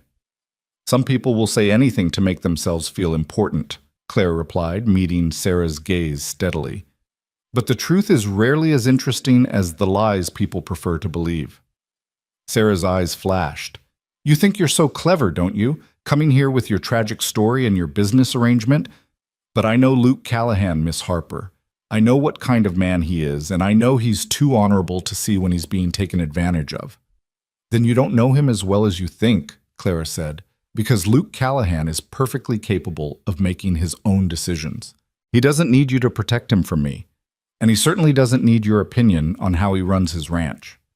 Sarah opened her mouth to respond, but Luke appeared at Clara's elbow, 2 glasses of lemonade in hand. "Sarah," he said with cold politeness, "enjoying the social?" Sarah's expression smoothed into artificial pleasantness. "Of course, Luke, I was just getting to know your house guests better." "Business partner," Luke corrected firmly. "And I think Clara and I have made our rounds. We should be heading back to the ranch." He handed Clara one of the lemonade glasses and placed his other hand on the small of her back, a possessive gesture that didn't go unnoticed by Sarah or the watching crowd. Clara drank the lemonade quickly, using it to cool the anger still burning in her throat. They made their goodbyes to Mrs. Chen and Martha Yates, thanked the organizers, and slipped out into the night. The music and laughter faded behind them as they walked toward the wagon, and Clara felt the tension she'd been holding finally release. "I'm sorry about Sarah," Luke said once they were settled on the wagon seat. "She had no right to speak to you that way." "She's protecting her territory," Clara said, "or what she thinks should be her territory. I understand the impulse, even if I don't like the execution." Luke was quiet for a moment as he guided the horses onto the road home. "There is no territory. Sarah and I, that was over years ago. She made her choice, and I made mine. She doesn't get to decide now that she made a mistake." "Does she know that?" "She should," Luke said. I've never given her reason to think otherwise. They rode in silence for a while, the stars bright overhead and the desert air cool against their skin. Clara replayed the evening in her mind, the dancing, the conversations, Sarah's veiled accusations. It had been exhausting and exhilarating in equal measure. "Thank you for defending me," Clara said finally. "You didn't have to make such a public statement." "Yes, I did," Luke said firmly. "People needed to know where I stand, where we stand." "And where is that exactly?" Luke turned to look at her, his face shadowed in the starlight. "Honestly, I'm still figuring that out, but I know I don't regret you being here. I know the ranch feels more like a home with you in it, and I know that whatever this is between us, it's not what I expected, but it's not wrong either." Clara's heart was hammering again, the way it had when they danced in the kitchen. "Luke, you don't have to say anything," he interrupted gently. "I'm not asking for promises or commitments. I just wanted you to know that you're welcome here, not as a replacement for Evelyn, not as a convenient solution to labor problems, but as yourself, as Clara." The words settled over her like a blanket, warm and comforting and terrifying all at once, because somewhere in the past 2 weeks, without quite meaning to, Clara had started to care about this place, and this man, and this impossible situation they'd created together. And caring meant the possibility of loss, and loss was something Clara had experienced too much of already. But sitting beside Luke on the wagon, watching the familiar shape of the ranch emerge from the darkness, Clara realized that maybe the risk was worth it. Maybe some things were worth the possibility of pain.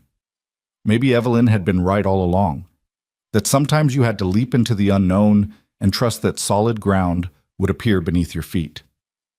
The following weeks passed in a blur of growth and change. The garden flourished beyond Clara's most optimistic projections. The radishes were ready to harvest within 3 weeks, fat and crisp and perfect. The lettuce came in thick and green, the beans climbed their poles with vigorous determination, and the tomato plants that Mrs. Henderson had delivered were already heavy with developing fruit. Clara harvested the first radishes on a Wednesday morning, washing them carefully and bundling them with twine. Luke watched with undisguised pride as she arranged them in a basket. "Morrison said to bring them by the store on Friday," Clara said. "He thinks he can sell them easily." "We should take them to the Saturday market instead," Luke suggested. "Cut out the middleman, keep more of the profit." So that Saturday, they loaded the wagon with radishes, lettuce, and the first of the green onions. Clara had stayed up late the night before making signs with prices, and Luke had built a simple display table from scrapwood. They set up at the edge of the market, which was little more than a dusty square where local sellers hawked everything from eggs to hand-sewn quilts. Clara had been nervous about whether anyone would buy from an unknown seller, but within the first hour they'd sold half their stock. People were hungry for fresh vegetables, and the quality of Clara's produce spoke for itself. By noon, everything was gone, and Clara's pockets held more money than she'd seen in months. "We did it," she said, counting the coins for the 3rd time to make sure she hadn't miscalculated.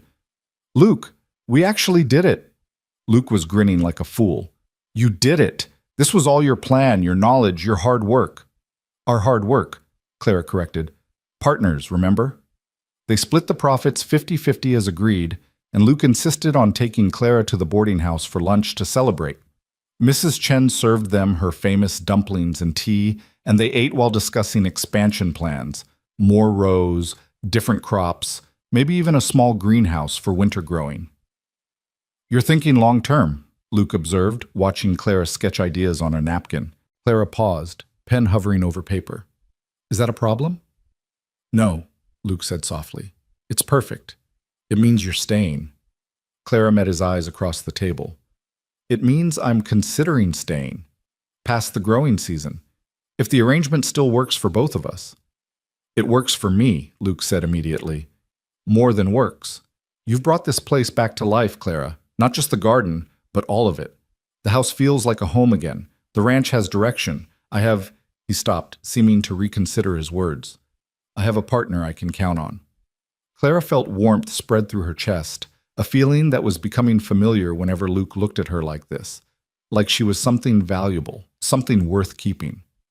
That evening, they sat on the porch, as had become their custom, watching the sunset paint the red rocks in shades of fire.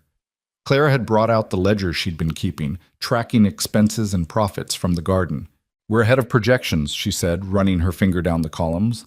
"If the tomatoes and squash do as well as I expect, we'll turn a significant profit this season.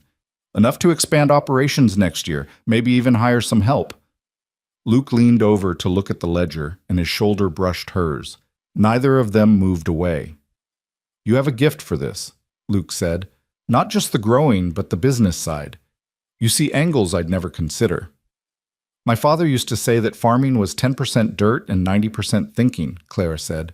"You have to be strategic, plan ahead, anticipate problems before they arise."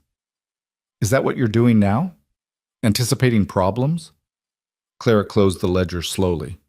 I'm trying to figure out what happens when the growing season ends. Whether this arrangement can sustain itself through winter. Whether—" She stopped, uncertain how to finish. "Whether we can sustain ourselves," Luke said quietly. "That's what you're really asking, isn't it?" Clara nodded, not trusting her voice.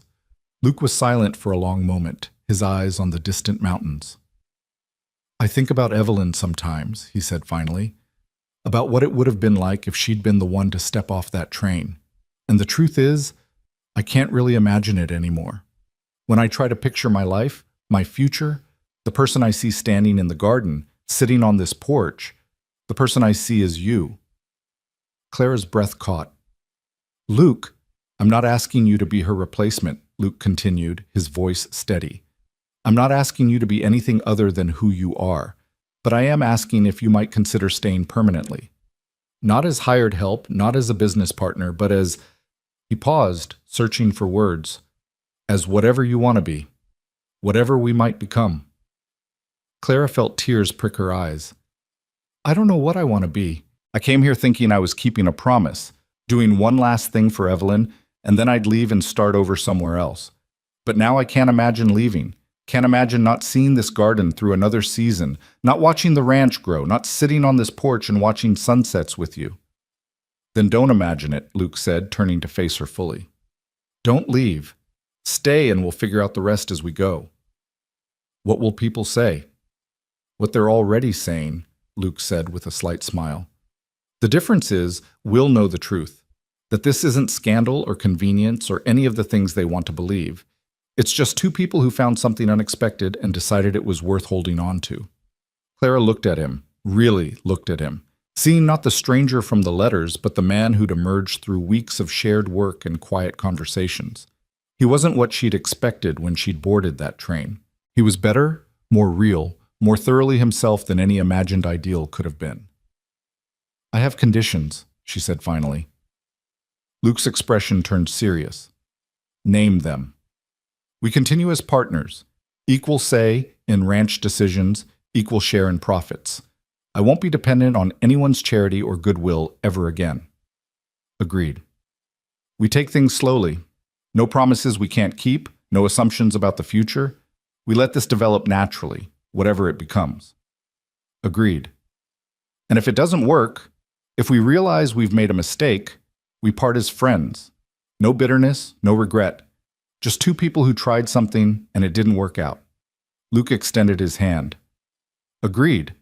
Though I don't think we're making a mistake." Clara took his hand, and this time the handshake felt different, less like a business arrangement and more like a promise. "Neither do I, but I've learned not to trust my judgment when it comes to hope." "Then trust mine," Luke said, still holding her hand. "Trust that I see something here worth building on. Trust that you're not alone in this uncertainty." Clara realized he was still holding her hand, that neither of them had let go. His palm was warm and calloused against hers, solid and real and present. And in that moment, with the last light fading from the sky and the first stars beginning to appear, Clara let herself believe that maybe, just maybe, this impossible situation might actually work. "I'll stay," she said softly, "through winter, through next spring, through whatever comes. I'll stay and we'll see where this goes." Luke's smile was brilliant, transforming his face. "That's all I'm asking." He released her hand then, but the warmth of his touch lingered. They sat together as night fell completely, watching the stars emerge one by one, and Clara felt something shift inside her, a wall coming down, a door opening, a possibility taking root and beginning to grow. The garden had been her excuse to stay. The partnership had been her rationalization. But sitting here with Luke, feeling the rightness of this moment, Clara acknowledged the truth she'd been avoiding. She was falling for him. Slowly, carefully, against all her better judgment and protective instincts, she was letting herself fall. And instead of terrifying her, it felt like coming home. The first real test of their new understanding came 3 weeks later, on a Tuesday that started like any other. Clara was in the garden harvesting tomatoes when she heard the sound of hoofbeats approaching at speed. She straightened, shading her eyes against the morning sun, and saw a rider she didn't recognize tearing up the road toward the ranch house. Luke emerged from the barn, wiping his hands on a rag, his expression immediately wary. Riders who came at that speed rarely brought good news. The man pulled his horse to a skidding stop, dust billowing around them. He was young, barely 20, with the Henderson Ranch brand on his vest. "Mr. Callahan," he panted. "Mr. Henderson sent me. There's been an accident at the mine. Cave-in. They're asking for anyone who can help with the digging." Luke's face went pale. "How many trapped?" "At least 6 that they know of, maybe more." The young man's voice cracked. "My brother's down there, sir. Please. We need every hand we can get." "I'll saddle up," Luke said immediately, already moving toward the barn. Then he stopped, turning back to Clara. "I might be gone all day, all night even. Can you—" "I'll manage the ranch," Clara said firmly. "Go. They need you." Luke nodded, gratitude and worry warring in his expression. Within minutes, he'd saddled Cassie and was riding hard toward town alongside the Henderson rider. Clara watched until they disappeared from view, then turned to survey the ranch with new eyes.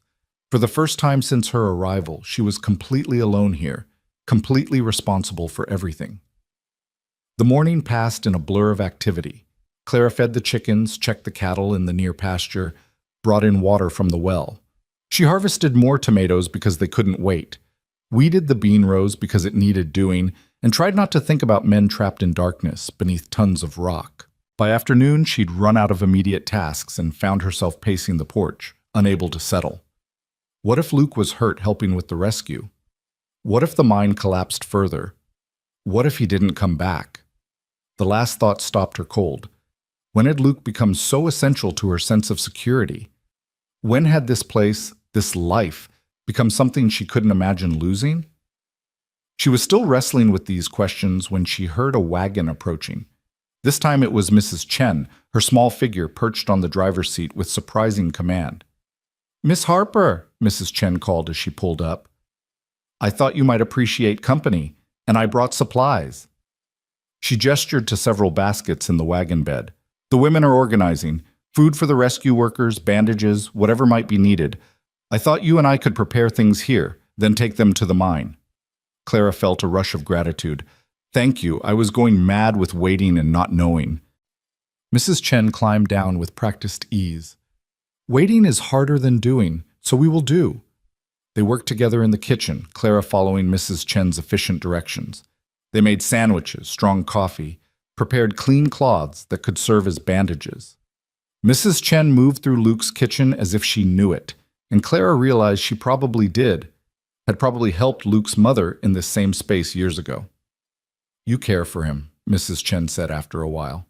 It wasn't a question. Clara's hand stilled on the bread she was slicing. Is it that obvious? To someone who knows what to look for, yes. Mrs. Chen began packing sandwiches into a basket with methodical precision. "He cares for you too. I have known Luke Callahan since he was a boy. I have never seen him look at anyone the way he looks at you." "Not even Sarah Mitchell?" Mrs. Chen made a dismissive sound. "Sarah Mitchell wants a husband who will give her status and security. She never saw Luke, only what he could provide. You see him. That is the difference." Clara absorbed this, trying to sort through the tangle of her feelings. "I didn't come here for this. For him. I came to deliver a message and leave." "And yet you stayed," Mrs. Chen observed. "Why?" "At first for the garden, for the work, for the purpose it gave me." Clara set down the knife, meeting Mrs. Chen's knowing gaze. "But now I'm not sure I could leave even if I wanted to, and that terrifies me." "Love often does," Mrs. Chen said matter-of-factly. "It requires trust, and trust requires courage. But I think you are more brave than you believe, Miss Harper. You traveled across a continent alone. You faced a stranger with difficult news. You built something from nothing in hostile ground. These are not the actions of a coward." "But what if I'm wrong? What if this is just loneliness and proximity, and I'm mistaking it for something more?" Mrs. Chen's expression softened. "Then you will discover that in time, and you will adjust. But I do not think you are wrong. I think you have found something rare, a partnership built on honesty and respect. The affection that grows from such soil tends to be sturdy." They finished the preparations in companionable silence, then loaded the wagon. The ride to the mine took nearly an hour, the road rough and climbing steadily into the foothills. They could see the mine entrance from a distance, a dark mouth in the hillside, surrounded by a haphazard collection of buildings and equipment.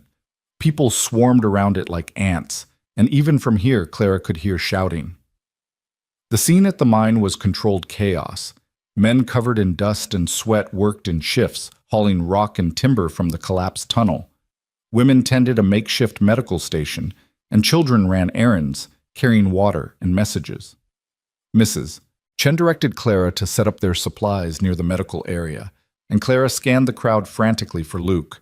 She found him finally, emerging from the mine entrance with another man, both of them supporting a third between them. The rescued miner was conscious but limping badly, his face streaked with blood and dirt. Luke's shirt was torn, his hands scraped raw, but he was whole and moving and alive. Relief hit Clara so hard her knees nearly buckled. She steadied herself against the wagon and watched as Luke and his companion delivered the injured man to the medical station. Luke looked exhausted, his face drawn with strain, but when he turned and caught sight of Clara, his expression transformed. He crossed to her in long strides, and Clara met him halfway without thinking. "You're all right," she said, and her voice came out shaky. "I'm fine," Luke assured her, though his hands were trembling slightly from exertion. "We got 4 out so far, 2 more still trapped, but we know where they are now. It's just a matter of clearing the debris." Clara wanted to touch him, to reassure herself of his solidity, but they were surrounded by half the town.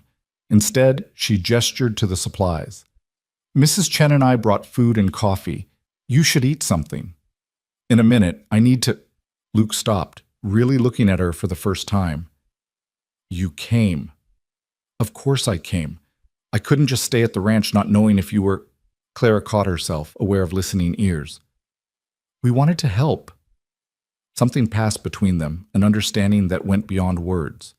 Luke reached out as if to touch her face, then seemed to remember where they were, and dropped his hand. "Thank you," he said quietly, "for everything. For managing the ranch. For coming here. For—" "Luke!" someone shouted. "We need you back in the tunnel!" Luke closed his eyes briefly, frustration and duty warring in his expression. "I have to go. But Clara—" He paused, searching for words. "Be careful getting home. The road's dangerous in the dark." "We will," Clara promised. "You be careful in there." Luke nodded and turned back toward the mine, but not before Clara saw the look in his eyes, a look that said everything they couldn't speak aloud in this public place. The rescue continued into the night. Clara and Mrs. Chen worked tirelessly, serving food, bandaging minor injuries, offering comfort where they could. Clara learned that one of the trapped miners was Joseph Henderson, the ranch owner's youngest son, which explained why so many people had turned out to help. The other was a newcomer to town, a man named Patrick, who'd only been working the mine for a month. Around midnight, a cheer went up from the crowd.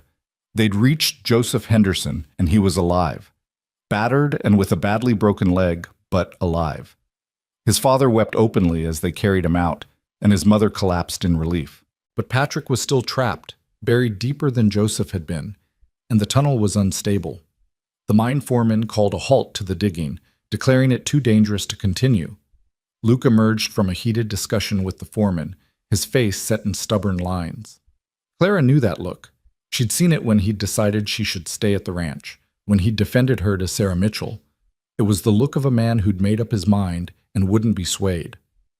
"They want to abandon him," Luke said to Jacob Miller, the blacksmith, his voice carrying enough that Clara could hear. Leave him down there and seal the tunnel. It's not safe, Luke, Jacob said, though he looked troubled.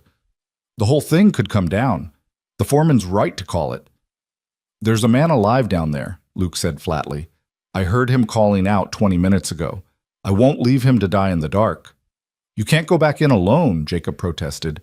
Then come with me. Jacob looked at the mine entrance, at his wife standing near the medical station with their 2 children, and Clara saw the moment he made his decision. All right, but we do this smart, and we do it quick. If it starts to collapse, we run. Clara's heart was in her throat as she watched Luke and Jacob gather equipment, lanterns, rope, wooden braces. She wanted to scream at him not to go, to let someone else risk their life. But she knew it would be useless. This was who Luke was, someone who wouldn't abandon people who needed help, even when it cost him. Mrs. Chen appeared at Clara's elbow. You cannot stop him, she said quietly, so do not waste energy trying. I know, Clara said, her voice barely audible. But if something happens, then you will survive it, as you have survived other losses, Mrs. Chen said firmly. But nothing will happen. Luke Callahan is stubborn and careful in equal measure. He will come back. Clara wanted to believe her, but belief felt like a luxury she couldn't afford. She stood frozen as Luke and Jacob entered the mine, their lantern light growing smaller and smaller until it disappeared entirely.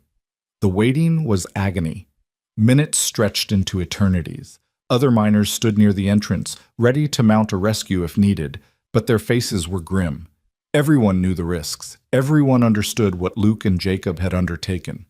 Clara found herself praying to a God she wasn't sure she believed in anymore, making bargains she had no authority to make. Let him live, and I'll leave if that's what's best. Let him live, and I'll stay forever if that's what he wants. Let him live, and I'll tell him everything I've been too afraid to say. 20 minutes passed. 30. The crowd had grown silent, everyone straining to hear something, anything from below. And then, voices. Faint at first, then growing stronger. Luke's voice, shouting instructions. Jacob responding. And a third voice, weak but present. They emerged from the darkness like figures from a dream. Luke and Jacob supporting Patrick between them, all 3 covered in dust that made them look like ghosts. Patrick was conscious but clearly in pain. His breathing labored, but he was alive. The crowd erupted in cheers. People rushed forward to help, to embrace the rescuers, to celebrate this small victory against the mountain's cruelty.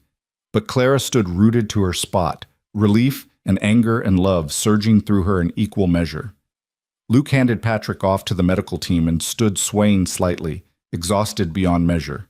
His eyes found Clara across the crowd, and something in his expression made her move. She crossed to him without caring who saw, without caring what they thought. When she reached him, she did what she'd wanted to do since the moment she'd seen him emerge from the mine. She threw her arms around him.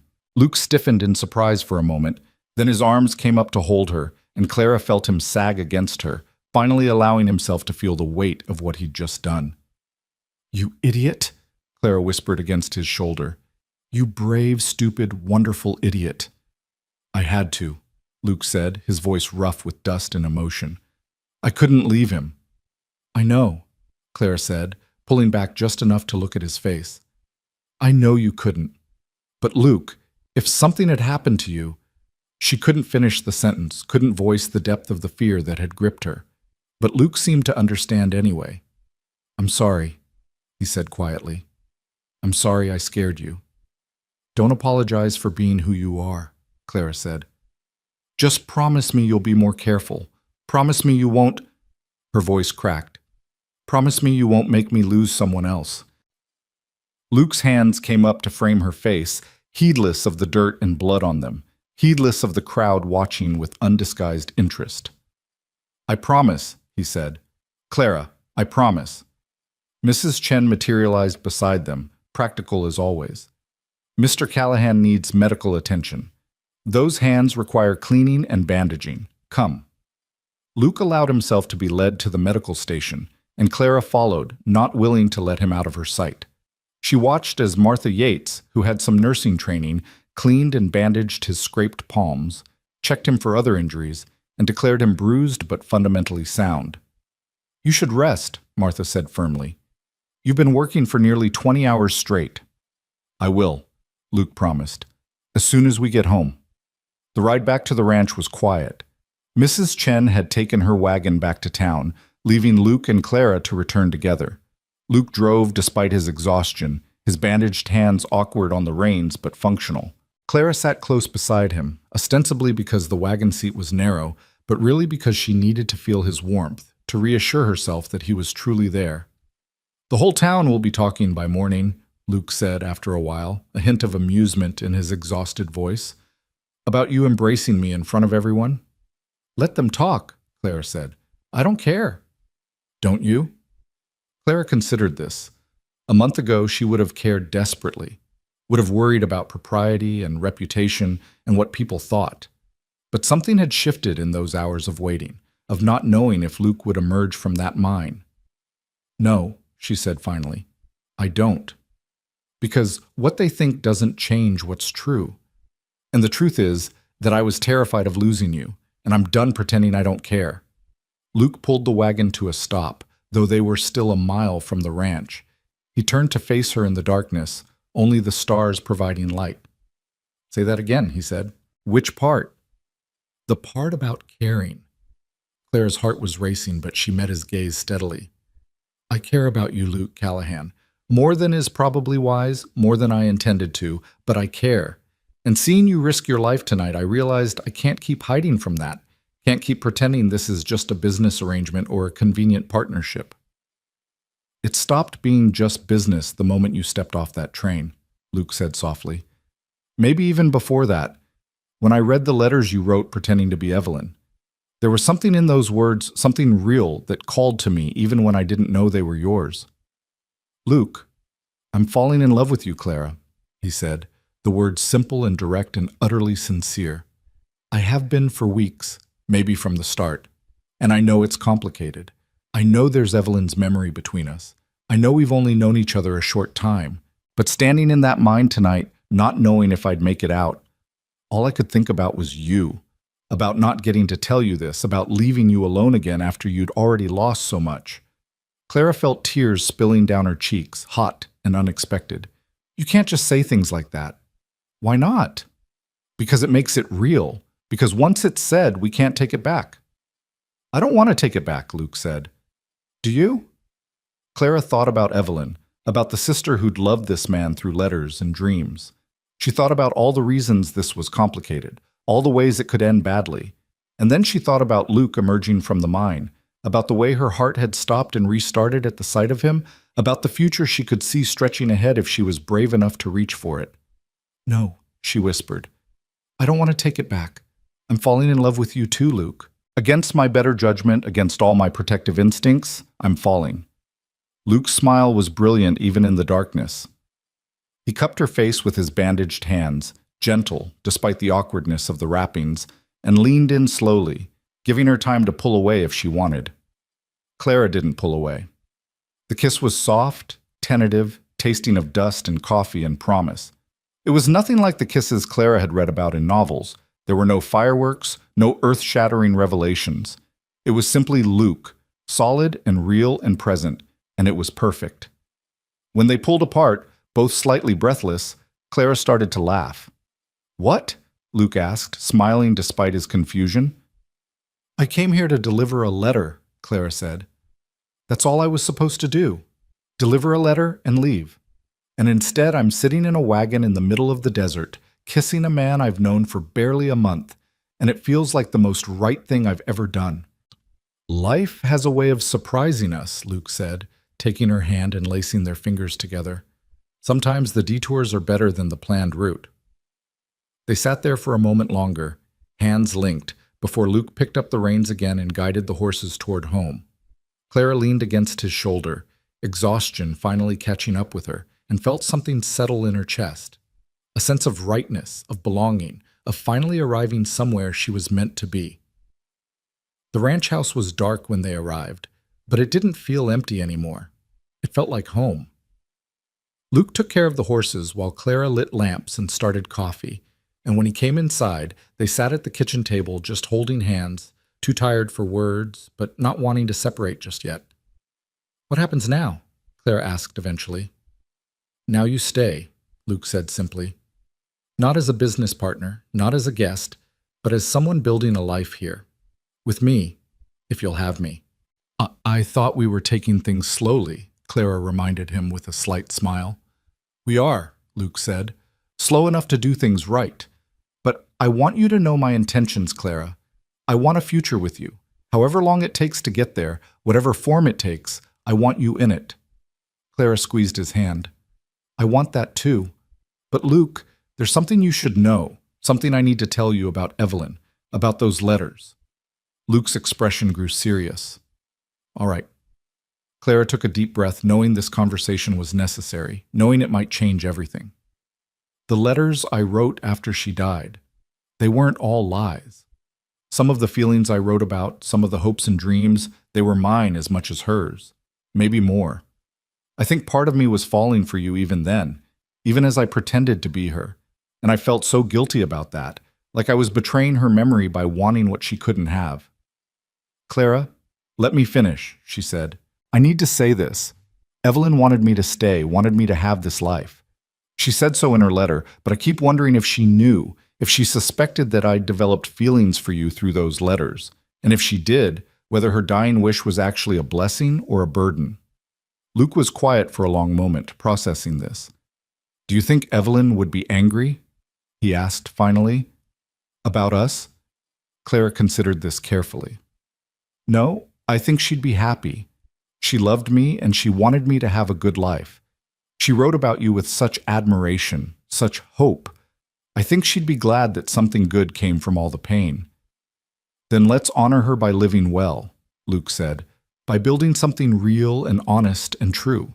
Not forgetting her, but not being imprisoned by her memory either. Clara nodded, feeling a weight lift from her shoulders. Yes, that feels right. They finished their coffee in comfortable silence, and when Clara finally stood to go upstairs, Luke stood with her.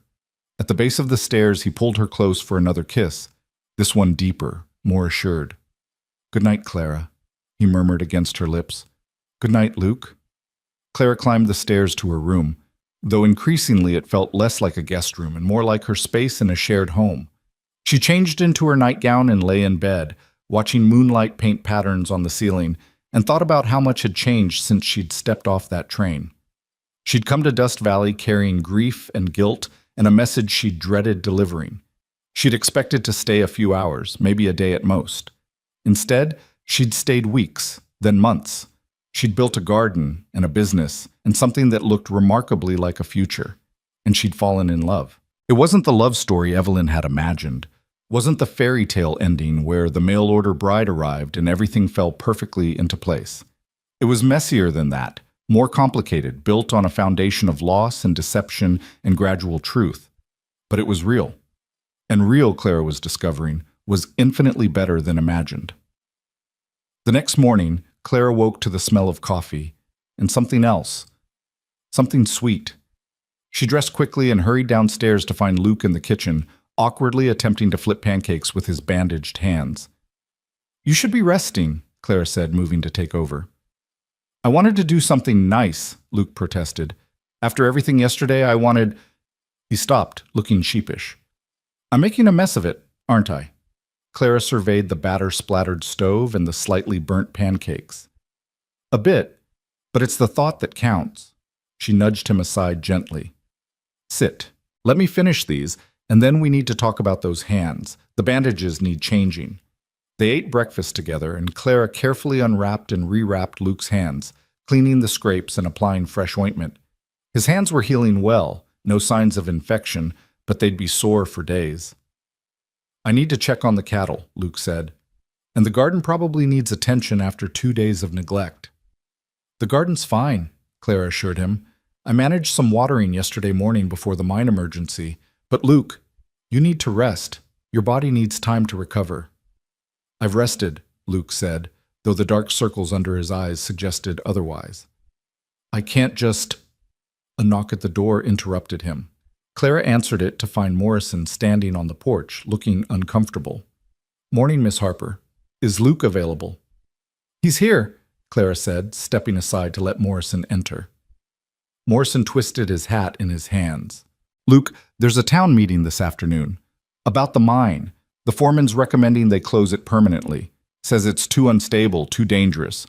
The mine owner's considering it, but it'll mean jobs lost, families leaving. We're hoping you might speak at the meeting." "Me?" Luke looked surprised. "Why me?" "Because you risked your life to save Patrick," Morrison said. "Because people respect you. Because if anyone can convince the owner to invest in proper shoring and safety measures instead of just closing down, it might be you." Luke glanced at Clara, uncertainty in his expression. She gave a small nod of encouragement. "I'll be there," Luke said, "though I'm not sure what good my words will do." Morrison's face brightened. "Your words and your example, Luke. You showed us all what it means to not give up on people. Maybe that'll remind the mine owner not to give up on this town." After Morrison left, Luke sat heavily at the table. "I don't know what to say to convince anyone of anything. I'm a rancher, not a speaker." Clara sat beside him, taking his bandaged hand carefully. "You don't need to be a speaker. You just need to be honest. Tell them why you went back into that mine. Tell them what this community means. The rest will follow." The town meeting was held in the church, the only building large enough to hold everyone. Clara sat in the back with Mrs. Chen while Luke joined the other men at the front. The mine owner, a portly man named Jacobson who lived in Silver Creek and rarely visited Dust Valley, looked supremely uncomfortable with the hostile crowd. The foreman laid out the facts. The mine was unstable, had been for months. Proper reinforcement would cost thousands of dollars, money Jacobson didn't want to spend on a mine that was already playing out. Better to cut losses, close it down, and let people find work elsewhere. "And where exactly would that be?"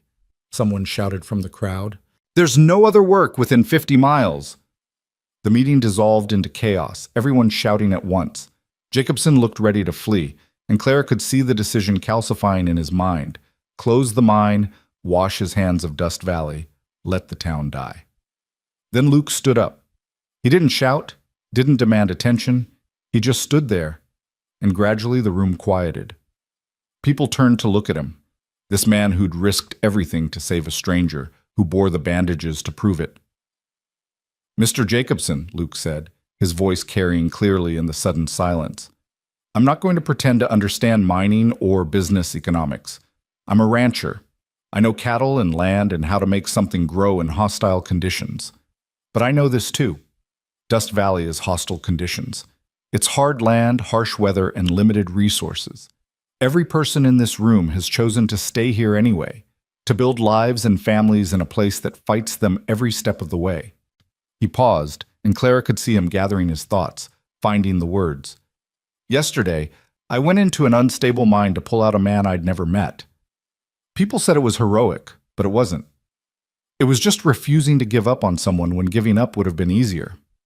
That's what we do here in Dust Valley. We don't give up, not on each other, not on this town, not on the future we're trying to build." Luke turned to address the whole room now, not just Jacobson. "We can't force anyone to invest in us. Can't force anyone to see value where they've decided there isn't any. But we can decide not to give up on ourselves. If the mine closes, we find other ways. We diversify, we adapt, we survive. That's what we've always done." He looked back at Jacobson. "But if you're willing to invest in proper safety measures, willing to give this mine and this town another chance, you'll find people here willing to work harder than anyone you'll find elsewhere, because this is our home. And we fight for home." The room erupted in applause. Clara felt tears streaming down her face, pride swelling in her chest. This man, this wonderful, stubborn, brave man, he understood exactly what mattered. Jacobson looked stunned, clearly not expecting this kind of response. He conferred with the foreman in urgent whispers, then stood slowly. "I'll need to review the costs," he said. "Get proper estimates for the reinforcement work. But I'll consider it. No promises, but I'll consider it." It wasn't a commitment, but it was something, more than they'd had before Luke spoke. The meeting adjourned with cautious optimism, people clustering around Luke to shake his hand, to thank him, to express hope for the first time in weeks.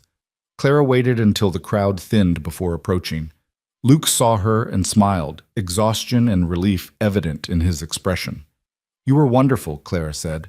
"I just spoke the truth. Sometimes that's exactly what's needed." They walked home together through the afternoon heat, and Clara marveled at how natural this felt, walking beside Luke, their hands occasionally brushing, belonging to this place and these people. "Whatever Jacobson decides," Luke said as the ranch came into view, "we'll be all right. The garden's proving itself, and I've been thinking about your greenhouse idea. If we can grow through winter, we'll have income year-round."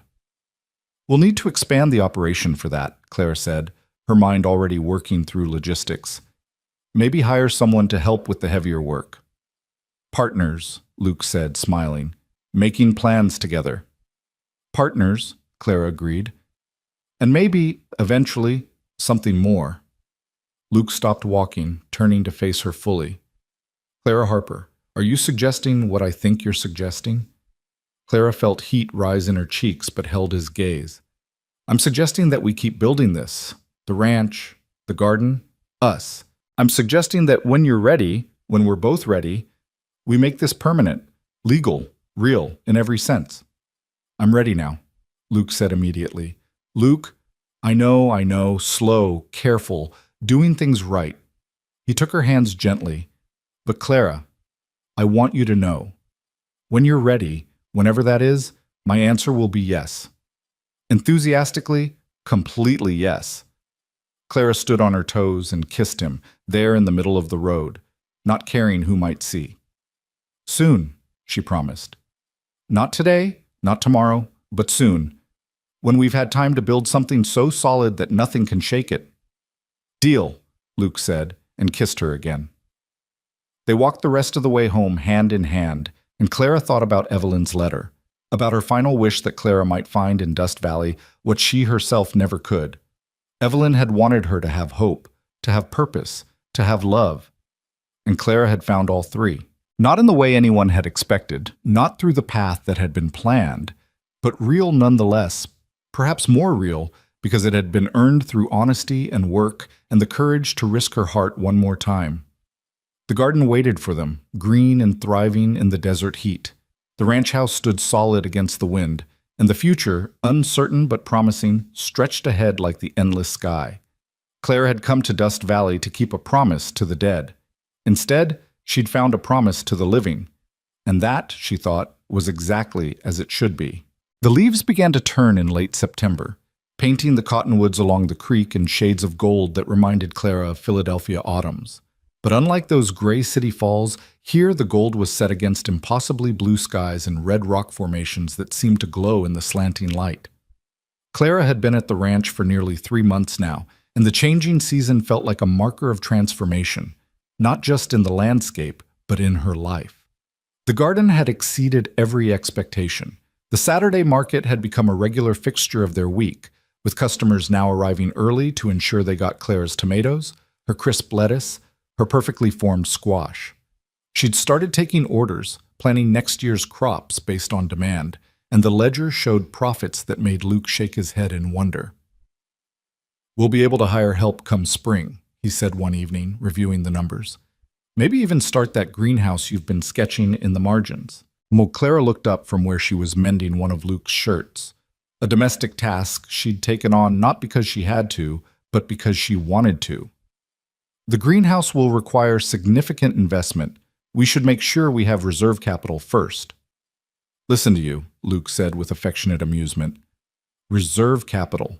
6 months ago, did you ever imagine you'd be discussing agricultural financing in a ranch house kitchen?"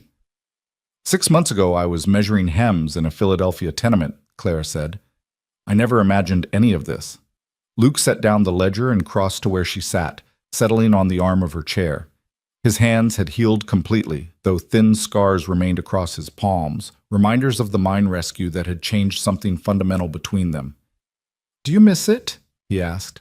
"Philadelphia? The seamstress work? Your old life?" Clara considered this honestly. "I miss Evelyn. I miss my parents sometimes, even though they've been gone for years. But the city? The work? The constant struggle just to survive?" She shook her head. "No. I don't miss that at all. And if you could go back, if someone offered you a successful seamstress shop in Philadelphia, financial security, everything you thought you wanted?" "I'd say no," Clara said without hesitation. Because everything I actually want is right here. Luke's smile was tender as he leaned down to kiss her forehead. Good, because I'd have a hard time letting you go. They'd settled into a rhythm over the past months, a domestic dance that felt both comfortable and charged with potential. Luke still slept in his room at one end of the hall, Clara in hers at the other. Propriety was maintained, barely, but the tension between them had grown sweet and heavy, like fruit ripening on the vine.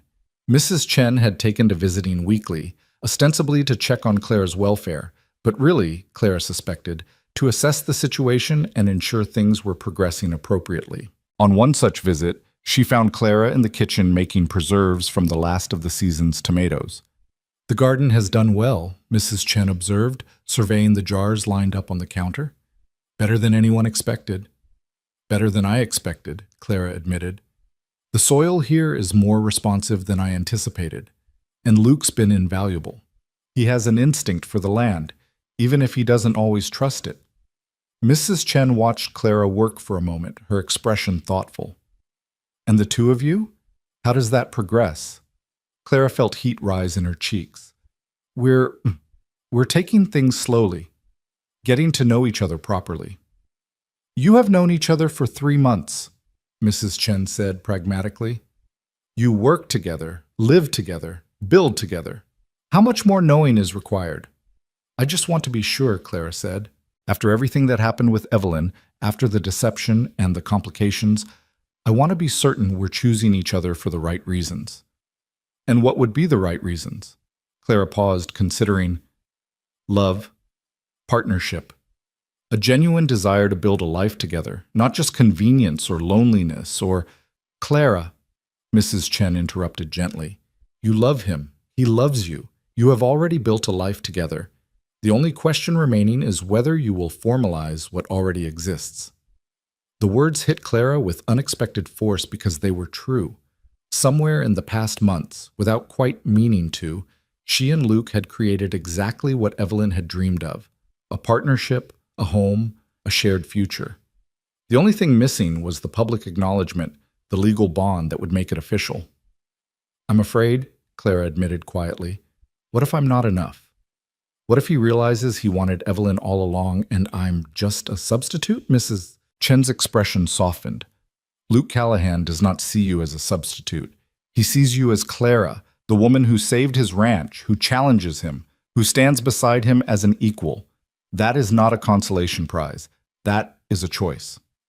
After Mrs. Chen left, Clara stood on the porch watching the sun descend toward the red rocks.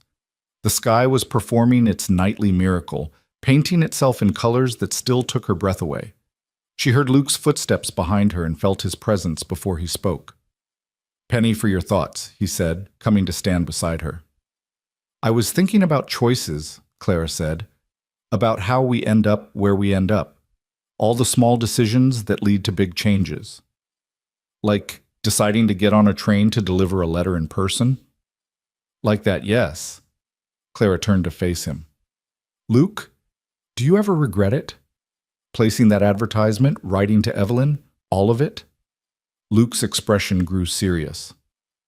I regret that Evelyn suffered. I regret that she didn't get to live the life she dreamed of. But regret the chain of events that brought you here? No. Never. Even knowing it started with deception? It started with love, Luke corrected. Evelyn's love for you, making you promise to come here. Your love for her, making you keep that promise. My loneliness and hope, making me seek connection in the first place. Deception was part of it, yes, but it wasn't the foundation. Love was. Clara felt tears prick her eyes. When did you become so wise? Probably around the time a stubborn woman showed up and refused to leave, forcing me to examine what I actually want from life. Clara laughed through her tears. I didn't refuse to leave. You asked me to stay. Because I knew, even then, that you were what I needed. Maybe not what I thought I wanted, but definitely what I needed. They stood together as darkness fell, and Clara felt something shift inside her, a last wall coming down, a final defense crumbling. She'd been holding back, keeping part of herself in reserve in case this all fell apart. But standing here with Luke, watching the stars emerge one by one, she realized that holding back was just another form of fear, and she was tired of being afraid. Luke, she said quietly, I'm ready. He turned to her, questions in his eyes. Ready for what? For all of it. For making this official, for committing fully, for whatever comes next.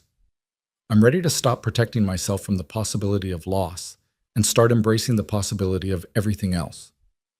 Luke's face transformed, hope and joy and relief washing over his features. Clara, are you saying— I'm saying yes, Clara interrupted. To the question you haven't asked yet but want to. Yes. Luke pulled her close, his arms wrapping around her with fierce tenderness. I don't have a ring. I have the one I bought for Evelyn, but that wouldn't be right. You deserve your own ring, your own proposal, your own— I don't need a ring right now, Clara said, pulling back to look at him. I just need you to know that I'm choosing this. Choosing us. Choosing to build something permanent instead of temporary. Luke cupped her face in his hands, his expression almost reverent. Clara Harper, I love you. I love your strength and your practicality and the way you see possibilities where others see obstacles. I love that you're honest even when it's hard, that you work until your hands bleed, that you've turned this ranch into something I'd stopped believing it could be. Will you marry me? Will you be my partner in every sense from this day forward? Yes, Clara whispered. Yes, I'll marry you. The kiss that followed was different from the others they'd shared, deeper, more certain, carrying the weight of commitment and the promise of a shared future. When they finally broke apart, both breathless, Clara started to laugh. What? Luke asked, smiling at her joy. I came here to deliver a letter, Clara said, echoing words she'd spoken months ago. One letter, and I've ended up with a ranch, a business, and a husband. Not a husband yet, Luke reminded her. We still need to make it legal. Details, Clara said, kissing him again. They decided to marry quickly and simply. Neither of them wanted a long engagement or an elaborate ceremony. Within a week, they'd made the arrangements, a simple service at the church, with Mrs. Chen and Jacob Miller as witnesses, and a small reception at the boarding house for whoever wanted to attend. The night before the wedding, Clara sat in her room, soon to be their room, and took out Evelyn's letter one final time. She'd read it so many times the creases were wearing thin, but tonight felt like the right moment for a final reading. Evelyn's words were as familiar as prayer now, but Clara focused on the ending, on her sister's final wish. If there's any chance at all that Clara might stay, that she might find in Dust Valley what I never could, please give her that chance. I found it, Evelyn, Clara whispered to the empty room. I found everything you wanted for me and more. I hope you can see this, wherever you are. I hope you know that your death wasn't meaningless, that good came from it, that I'm happy. She folded the letter carefully and placed it in the small box where she kept her most precious things, her mother's wedding ring, a photograph of her parents, a pressed flower from the first harvest of the garden. These pieces of her past, preserved but no longer controlling her present. A soft knock at the door interrupted her thoughts.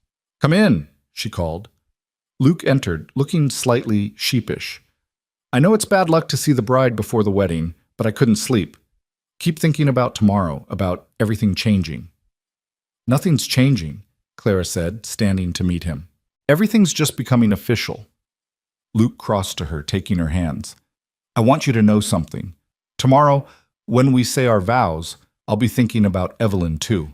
About how grateful I am that she sent you here, that she cared enough about both of us to engineer this. She'll be part of our story always, and I want you to know that's all right with me. Clara felt tears slip down her cheeks. I love you so much. For understanding that, for accepting all of it. The complications, and the history, and the fact that this isn't how anyone planned it. The best things rarely are, Luke said, wiping away her tears with gentle thumbs. Now I should go before Mrs. Chen catches me in here and postpones the wedding on principle. He kissed her softly and left, and Clara climbed into bed feeling more at peace than she had in years. Tomorrow she would marry Luke Callahan. Tomorrow she would stop being Clara Harper and become Clara Callahan. Tomorrow the life she'd been building would become irrevocably real. The wedding day dawned clear and bright, the October air crisp with the promise of winter but still warm in the sun. Clara dressed in the blue dress she'd worn to the church social, but Mrs. Chen had brought lace and ribbons, transforming it into something that could pass for a proper wedding gown. Martha Yates helped with her hair, pinning it up in an elegant style that made Clara barely recognize herself in the mirror. "You look beautiful," Martha said warmly. "Luke's a lucky man." "I'm the lucky one," Clara said, meaning it. The church was fuller than she'd expected. It seemed half of Dust Valley had turned out, curious about the woman who'd stepped off the train 3 months ago and stayed to marry the town's most eligible bachelor.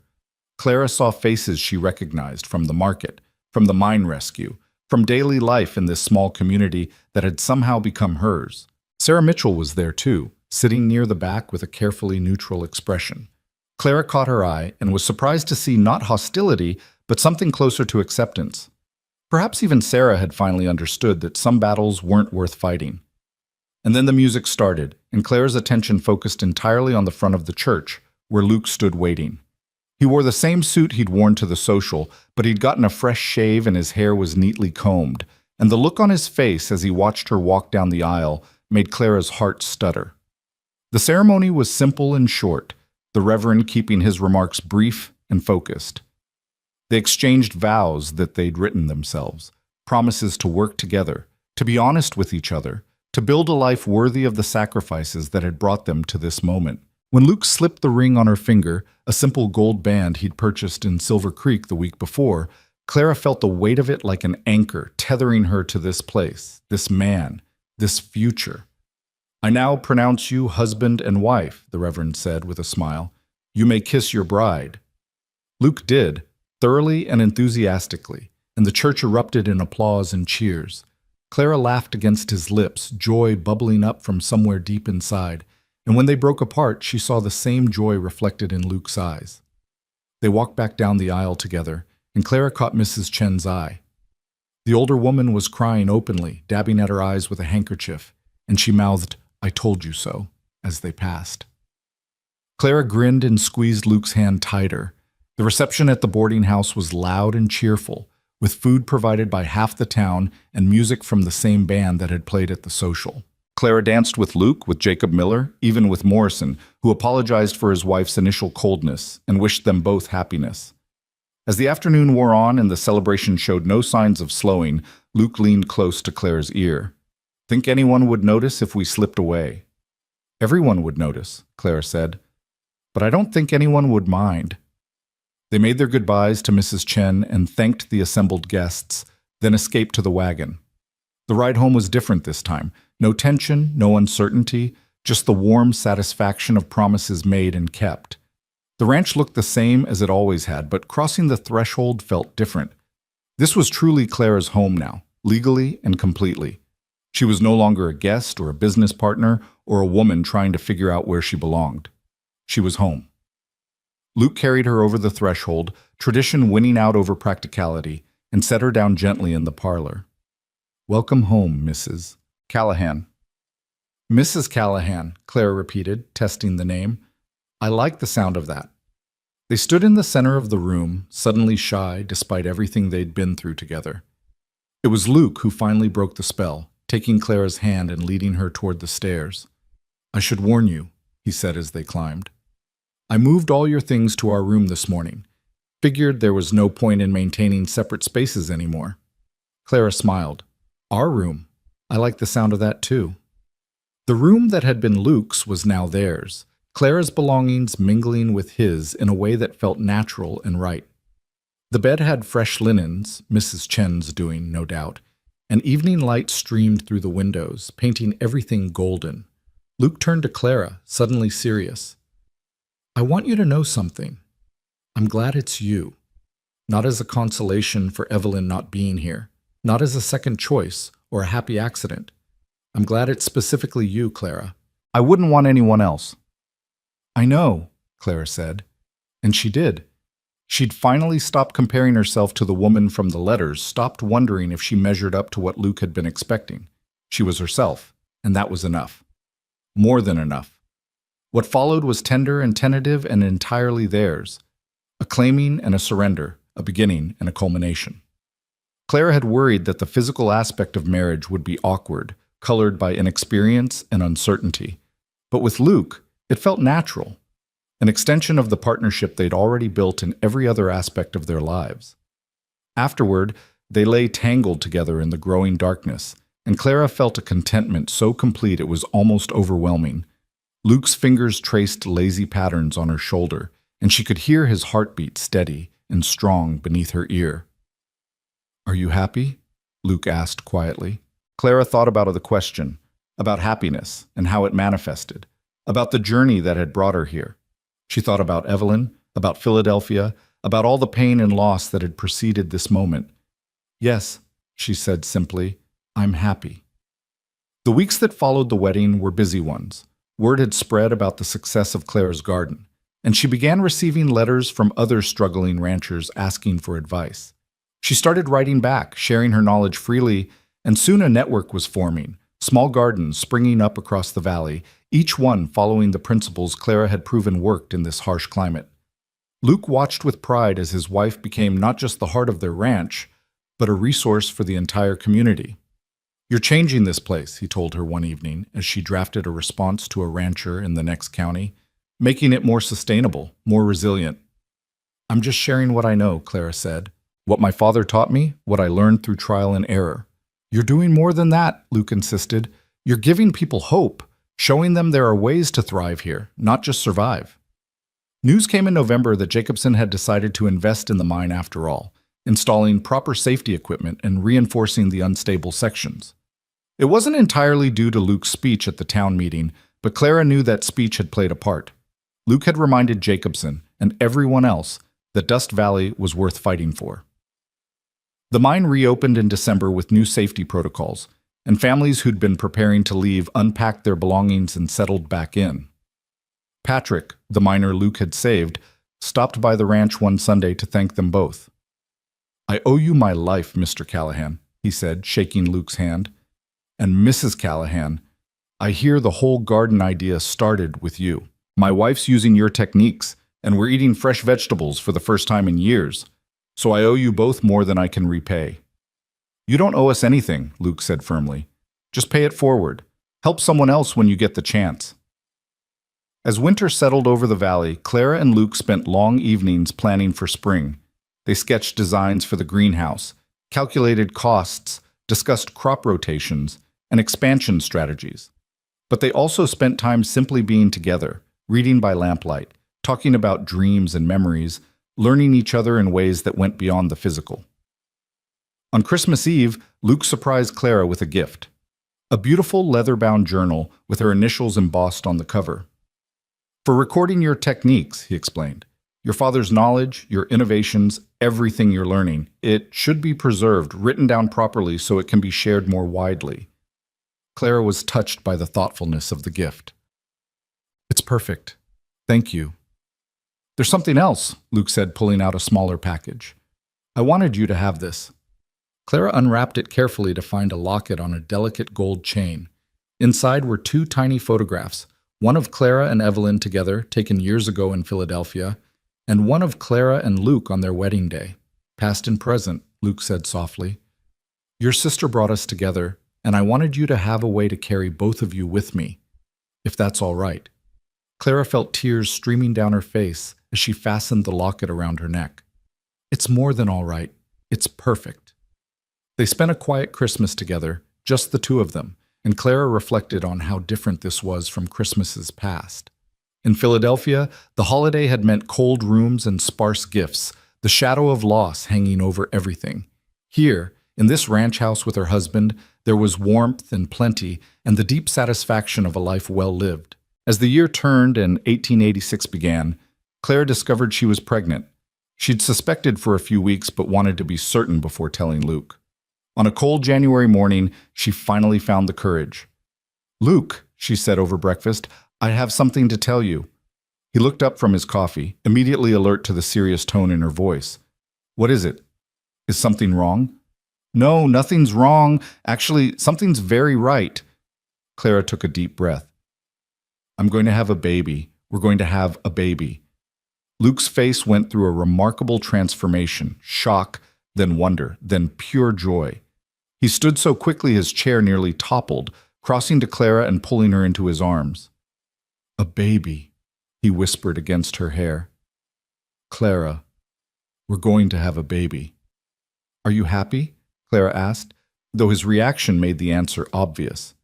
"Happy doesn't begin to cover it," Luke said, pulling back to look at her. "Terrified, amazed, grateful, all of those things and more." "When?" "Late summer, I think. August, maybe early September." Luke's hand moved to her stomach, still flat beneath her dress. "A summer baby, born during harvest season." "Fitting, isn't it?" Clara said with a smile. "This whole thing started with planting seeds. Now we're growing something even more precious." The pregnancy was easier than Clara had feared, though morning sickness plagued her through February and March. Luke was attentive to the point of being overbearing, trying to prevent her from doing any heavy work, until Clara finally put her foot down. "I'm pregnant, not dying," she told him firmly. "I can still work the garden, still manage the house. You need to trust me to know my limits." "I just don't want anything to happen to you," Luke said. "To either of you." Clara softened at the worry in his eyes. "Nothing's going to happen. I'm healthy, strong, we're going to be fine." As her belly grew and spring arrived, Clara found herself thinking often about Evelyn. How would her sister have felt about this? Would she have been happy that Clara had found love and was starting a family? Or would there have been sadness, regret for the life Evelyn herself never got to live? Clara chose to believe Evelyn would have been happy. After all, it was Evelyn who'd orchestrated all of this with her dying wish, who'd sent Clara west with instructions to stay if the opportunity arose.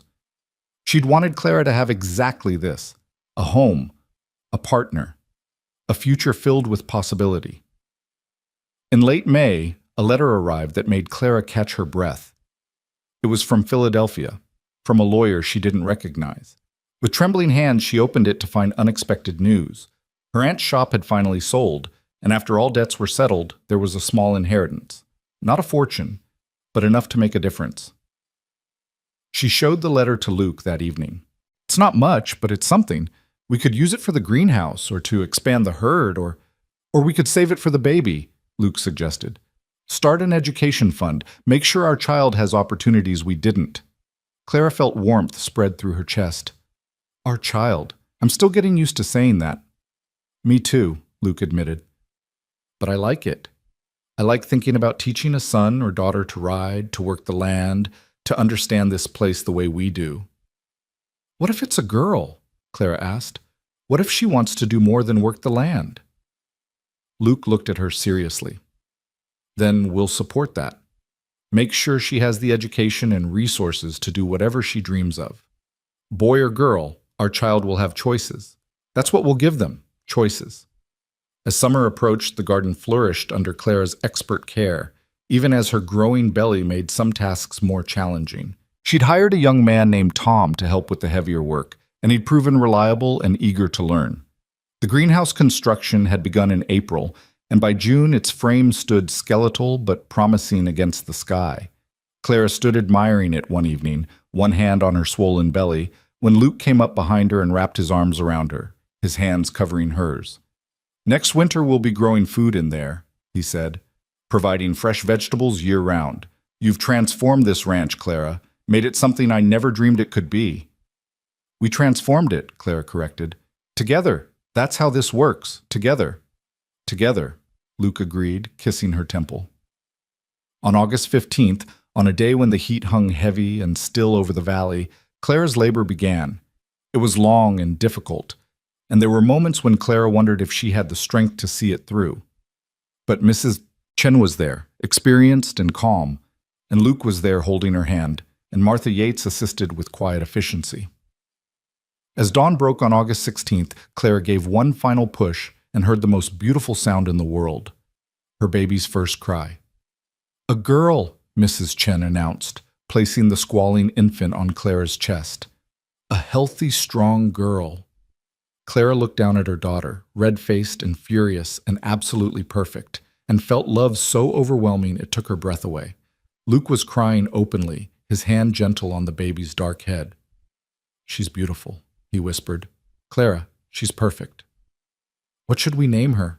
Clara asked, though she'd been thinking about this for months. Luke met her eyes, understanding passing between them. I think we both know. Evelyn, Clara said softly, looking down at her daughter.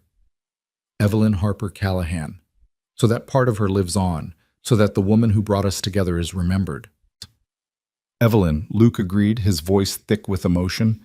The baby, Evelyn, their Evelyn, calmed in Clara's arms, her tiny fist curling around Clara's finger with surprising strength.